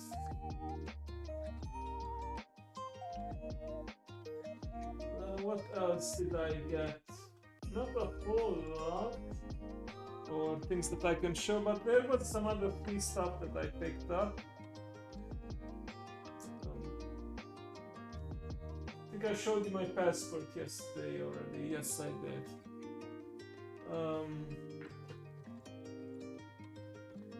There was this free VTuber magazine that you could pick up. It's actually, apparently it's a thing, it's called Acapella. And this is actually a Offkai special edition that they already had at Offkai Expo, and you could just pick it up for free. So yeah, there's some interesting articles in it. And while I was on the plane ride from Birmingham to Frankfurt, I had time to read it. Or was it during the flight from Frankfurt to Budapest? Anyway, one of those. And yeah, you have some... I'm familiar with this artist, Pillow Deer. She collabs frequently with Nene Amano, actually. And she talks about how she got into ASMR and what she recommends for ASMR artists. Then we have VTubers talking about their convention experiences. Yeah, it does sound comfy. Writing VTuber music featuring, I don't know who this is exactly, Ekomori. Maybe some of you are more familiar with her. Then we have some other people sharing their memories of past events and recommendations. There's a promo here for a VTuber group known as Variance. Apparently they have like different generations, but the somewhat unique thing about them is that every talent that debuts will belong to one of 6 houses, or factions: Zeton Corp, Seraphine, Nakoda, Gan Eden, Corruptors, and Chiron. So usually, like in these agencies, talents are debuting in waves and they are part of a certain generation. But here they are part of a generation but also part of different factions, so they are separating them, and they are saying that at each generation there will be a new addition to each faction. So initially each faction will only have 1 member, but eventually, of course, the factions will fill up with more and more members. Convention do's and don'ts. Some very useful tips here. For example, they're doing a blue archive type thing, maybe. So here's a lesson that I should remember for next time, because I do have that and I forgot it home. Bring a power bank. Carry a portable charger or power bank to keep your phone charged for photos, schedules, or emergencies. And my phone did get dangerously low, even though it didn't completely turn off. It did get dangerously low on Saturday. Don't rely on finding outlets. There are rarely enough charging stations through, and they tend to be packed with people. Very important thing, not gonna read all of it, but respect the staff. Be polite and respectful to convention staff, volunteers, and vendors. They're working hard to make the event enjoyable. Don't argue with or berate staff over issues like lines or scheduling. We had plenty of that. Everyone is doing their best to make the event run smoothly. Exactly. Take breaks. Take regular breaks to avoid burnout. Find a quiet corner, hydrate, and rest your feet. Don't push yourself too hard. You don't need to see everything in one day. It's okay to rest and come back later. And there's also no way to do everything at once. Oh yeah, Mia, the VTuber that brought Yuri and Dragon and the rest of the gang together, who since has graduated. Yeah, I remember.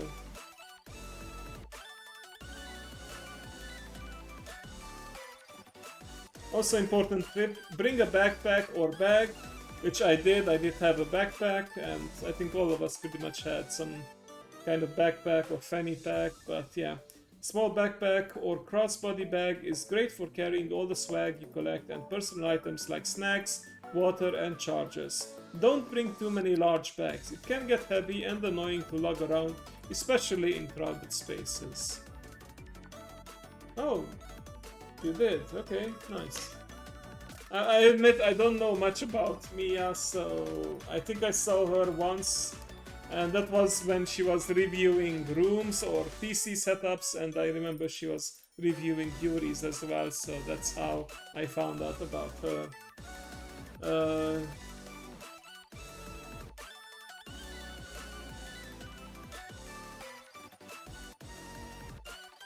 Oh, here's somewhat of, well, some of them are positive, but there are also some negative stories from conventions. This one is from someone named Pai Chipop. I was working a booth for a company known for loot figurines and was dressed in a bikini as one of their heroines. Nice. While posing for a photo with another cosplayer, I noticed he was saying something but couldn't make it out. Still, I smiled and nodded like any seasoned con worker would. Then he suddenly tried to bite my neck. I pulled away with a confused "What?" He was dressed as Alucard. It's fun to slip into character a bit, but there's a time and a place.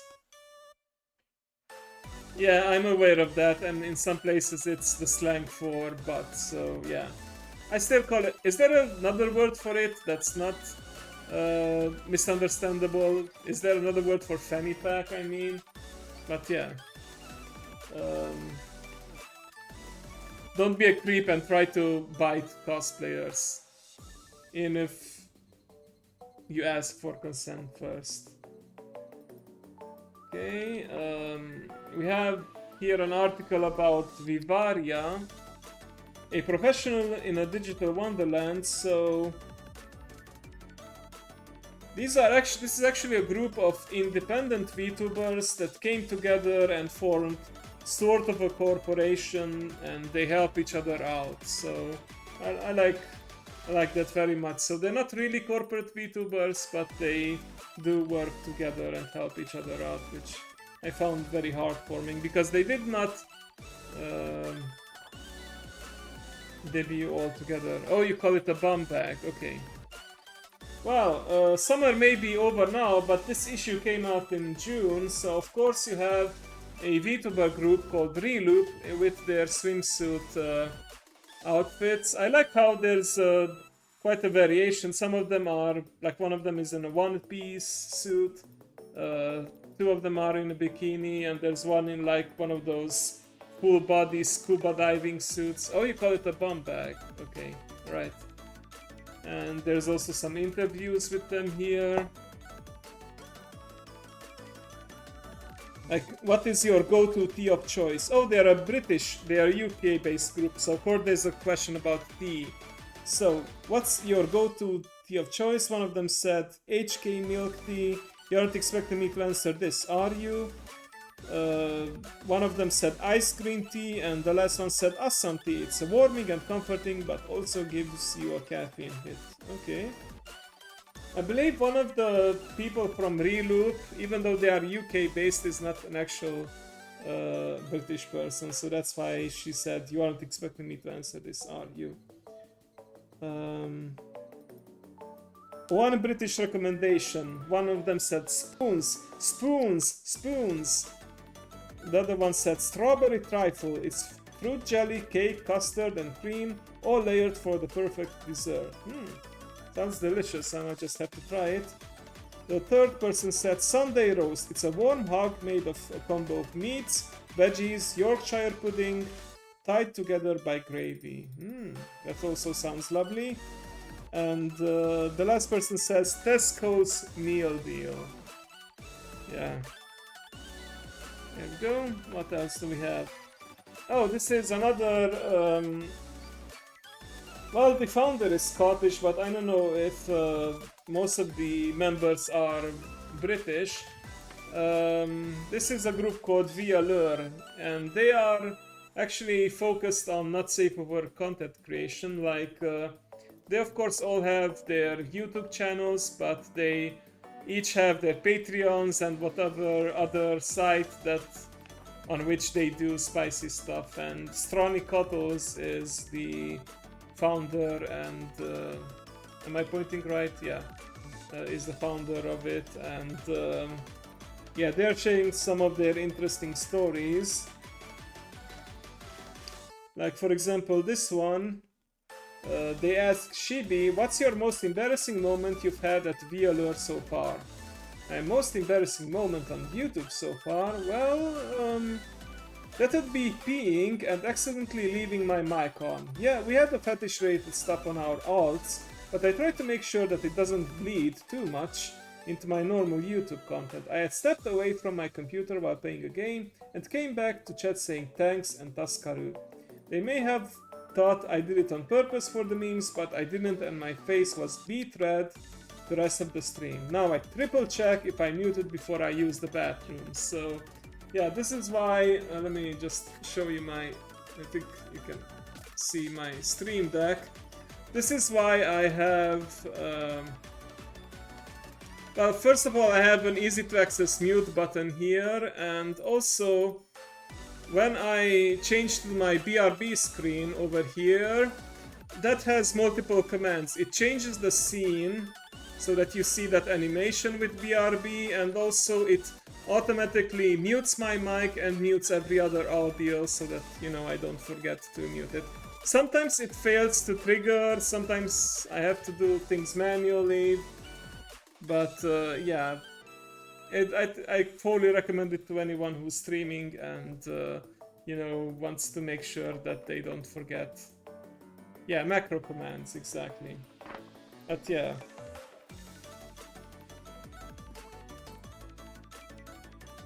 I think my bathroom is far enough away so that you don't hear me going to the bathroom even if I accidentally leave it on, but yeah. That, I think this is a horror story for every VTuber that you hear them go to the bathroom, so yeah. Wanna try and avoid that. And last but not least, they have some merch promos here from a company called VOSHI. And they have someone named Toriyama Kisaka, a former VTuber and full-time artist, painfully aware of the limited options and consistent high-quality merchandise available to content creators. Most options were limited to print-on-demand websites that made items of inconsistent quality and that arrived in impersonal plastic poly mailers. As both an artist and the person who enjoyed buying from other artists online, she knew it was time for a change. Oh, very nice. Like many of these company ideas come from someone who was displeased with the current status quo and wanted to do a change and had a nice idea of it. So yeah, very cool. And that's actually the end of it. This is the founder of the magazine. Actually, yeah, this is the artwork of their VTuber persona, but you can actually see the list of staff here. I think it's a non-profit magazine. Like, you could grab it for free, but I don't know if they ever sell it for actual money, but it's basically a group of friends. Like, we have a founder and editor-in-chief called Shifty, not Shitty. Okay, I almost said Shitty, but it's Shifty, with a number 1 instead of I, of course. Hang on, you can't really see it. So Shifty, Fiffer, managing editor, quality assurance, head writers, video editors, article checks and whatnot. So yeah, very nice. It was a nice little read on my plane ride. And this is the official VEXPO, I guess you could call it magazine or guide. Convention book 2005, that's what it says right here. And you got this with your badge, just like the toothpicks. And yeah, you have your table of contents, you have the convention mascot Collie Wool Chaser. And yeah, you have pretty much like Q&As about the con here. What sparked your idea of VEXPO? I was sitting in a pub talking to some friends and I said, wouldn't it be funny if we had a convention focused on VTubers in the UK? I was called crazy by friends and decided then why not give it a go. Very nice. So yeah. Oh, this was actually Collie asking the director the question, so yeah.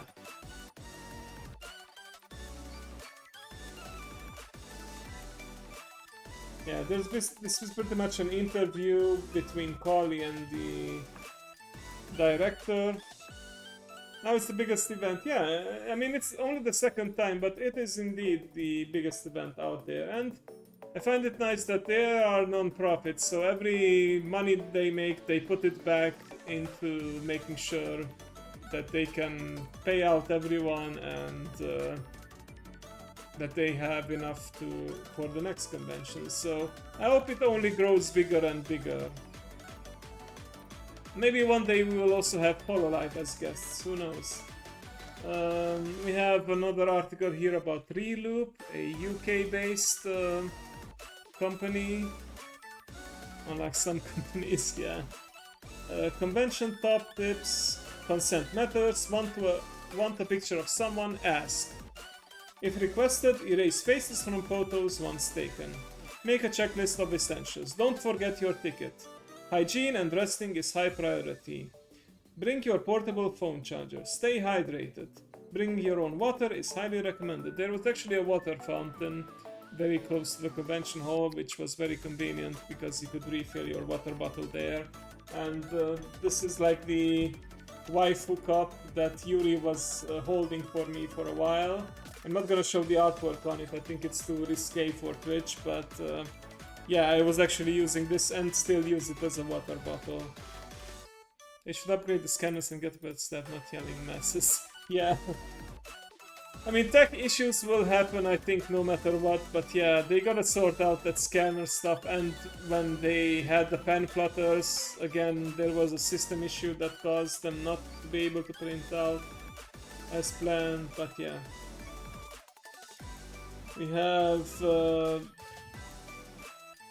art contest winners, so there was an art contest for Collie Wool Chasers OC, so got some pretty nice artworks here.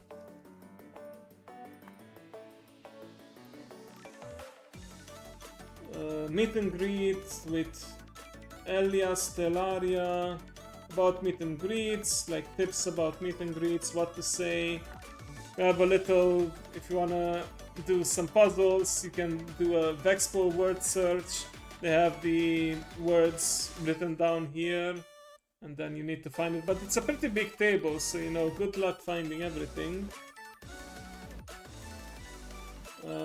What else? Sponsors, of course. Wotage. Oh, I did mention that there were people doing Wotage, and they have an article all about it and some pictures about how it works. Head over to our friends at Ye Lights to pick up some lights. They will be at VEXPO for concept going needs. Make sure to stretch. Wotage needs your full power and flexibility put into it. Be sure to stretch your shoulders, lower back and legs so that you can lock in. Time to start doing Wotage. Start with learning the basic 3 sub-B's wazas, techniques used during the song's chorus. Thunder Snake, Muramasa. Oh, I didn't know they had names and techniques. Okay. So there's 3 of them. Thunder Snake, Muramasa, and Amaterasu, the chief goddess in Japanese mythology. Learn OAD for the verse and Rosario for the pre-chorus. Then you'll be able to do Wotage for entire song's length. Okay. I'm sad I missed out on the workshop because it did make me curious. I'm not a very athletic person, but yeah, I might try to learn that for next year. Okay. What else? We have another article about a group named Primordia. recommendation of where to eat at NEC, TGI Fridays, Nando's, Sky Bar, Gourmet Book, Burger Kitchen. Oh, these are resorts. Resort World and NEC. They're not listing Subway here, and Subway I think is where a lot of people actually ate, so yeah, there's also Subway. But I guess they didn't want fast food, they actually wanted tourist restaurants as well, so fair enough.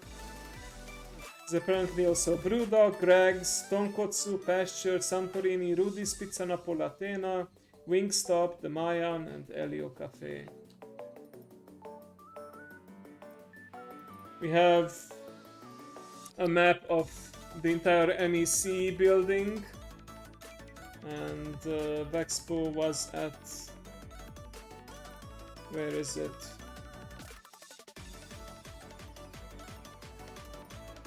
Yeah, VEXPO was at Hall 10, which is over here. So VEXPO was over here, and yeah, like this was the big hallway that we had to take, and we had to take some stairs or escalators down, and we were right here at the VEXPO hall. And when we were, hang on, let me make sure it's visible. When we were queuing up for the tickets, imagine it went around like this on Friday, so yeah. I think that's only part where we are. Yeah, the entire building itself is bigger, but this showcases all the different halls and some of the facilities around there. General description of what you can do at VEXPO. The big British concert, they were advertising it here. Yeah, Kuro was in it as well, and I was there long enough to see the special guests, one of them at least. Nuro-sama was actually doing a announcement in between the songs, or I guess chaperoning. Is it called chaperoning? Like they were hyping people up for the next song. What else? We have a floor plan of VEXPO, so you could see where everything was. So you would enter from here, and the main stage would be over here. There were some vendors over here. This was the meet and greet area, the big artist alley here in yellow. You had a restaurant over here, which is not visible, but it was there. The Globy booth. And what else? Yeah, okay, here is where the Itasha cars were parked. The meet and greet zone, I already said that. The exhibitor stage. This is where I had the triumphant VTuber quiz event with Lumi and Mary. The spicy R18 area. The panel room 2, which I don't think I actually visited at all, but there were some events happening there. The Mate Cafe. I remember when there was a live stream in which they introduced what the Mate Cafe was all about. The leader Tori Taiga did warn people, I know we are right next to the R18 area, but please put away all your not safe for work stuff. Don't show it off at the tables. We are Forever 17 and we are a family friendly cafe, so do be careful about that. Alright, next, some more vendors. They had a special area for the Oshipush card game. Panel room 1, this is where I saw... Panel room 1 is where I saw Ayami Sensei, and yeah. You have like a legend for where everything is, and yeah, very nice. And this is just like the meme where, you know, look, it's VEXPO with Kali Wolf Chaser, and you know, where they are both gasping and one of them is pointing somewhere, so yeah. Cute little artwork, and at the back of the booklet you have the special thanks to all the partners. Yeah, very nice. Soy face meme. Oh, is that what it's called? Okay. Well, I learned something new then today. So yeah, that's pretty much it. Almost 3 hours today, combined with, I think, another 3 hours yesterday, but apparently I needed the time to talk about everything I wanted to talk about and show off what I wanted to show about. I hope you enjoyed it, and I hope to be back next year. That's the bottom line. I had a really good time. I'm grateful that I met all these wonderful people through Twitch, that I was able to now meet up, because conventions are certainly a lot more fun when you're not going alone, because I've been there, done that. It's nice, but when you have friends to go to, even if you don't go together to everything, but yeah, it's certainly worth it. So yeah, start saving up for VEXPO now, because they're gonna announce VEXPO 2025 sooner or later, I have a feeling. So yeah. I think that's pretty much all I wanted to talk about. If you guys have any questions, I'm happy to answer it here or later on Discord, but yeah. 2026, did I say 2027 or 2025? But yeah, 2026 is what I wanted to say. But yeah, I hope, I'm happy that you were here listening to me ramble on and do terrible drawings and move around PNGs. Yeah, no problem. I don't know what Yuri's plans are, if she plans on doing a stream like this herself, where she talks about the con and, you know, you get to learn her POV, but yeah, I'm pretty much done telling the stories. I might post some more pictures on Discord, you know, so that they are not just strewn all around strewn all around the whiteboard here on Canva, but yeah. Yeah, we might just talk about it over Minecraft. I'm pretty sure next week we will be able to get together, so yeah. As always, thank you all for watching, for lurking, for listening. Know that you are appreciated. Remember, take care of yourself and love each other, and I shall see you next time. Goodbye.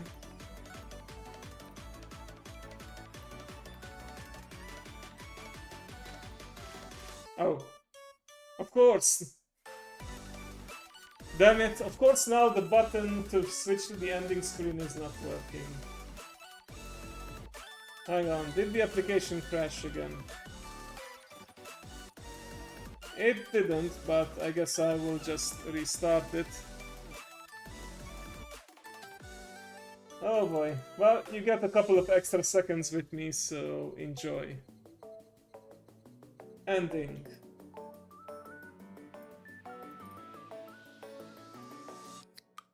Okay, is it my webcam? Is that the thing that...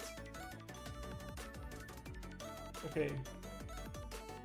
Yeah, none of the buttons work. Okay, I'm gonna do it manually then. Goodbye, and have a good night. Sleep well.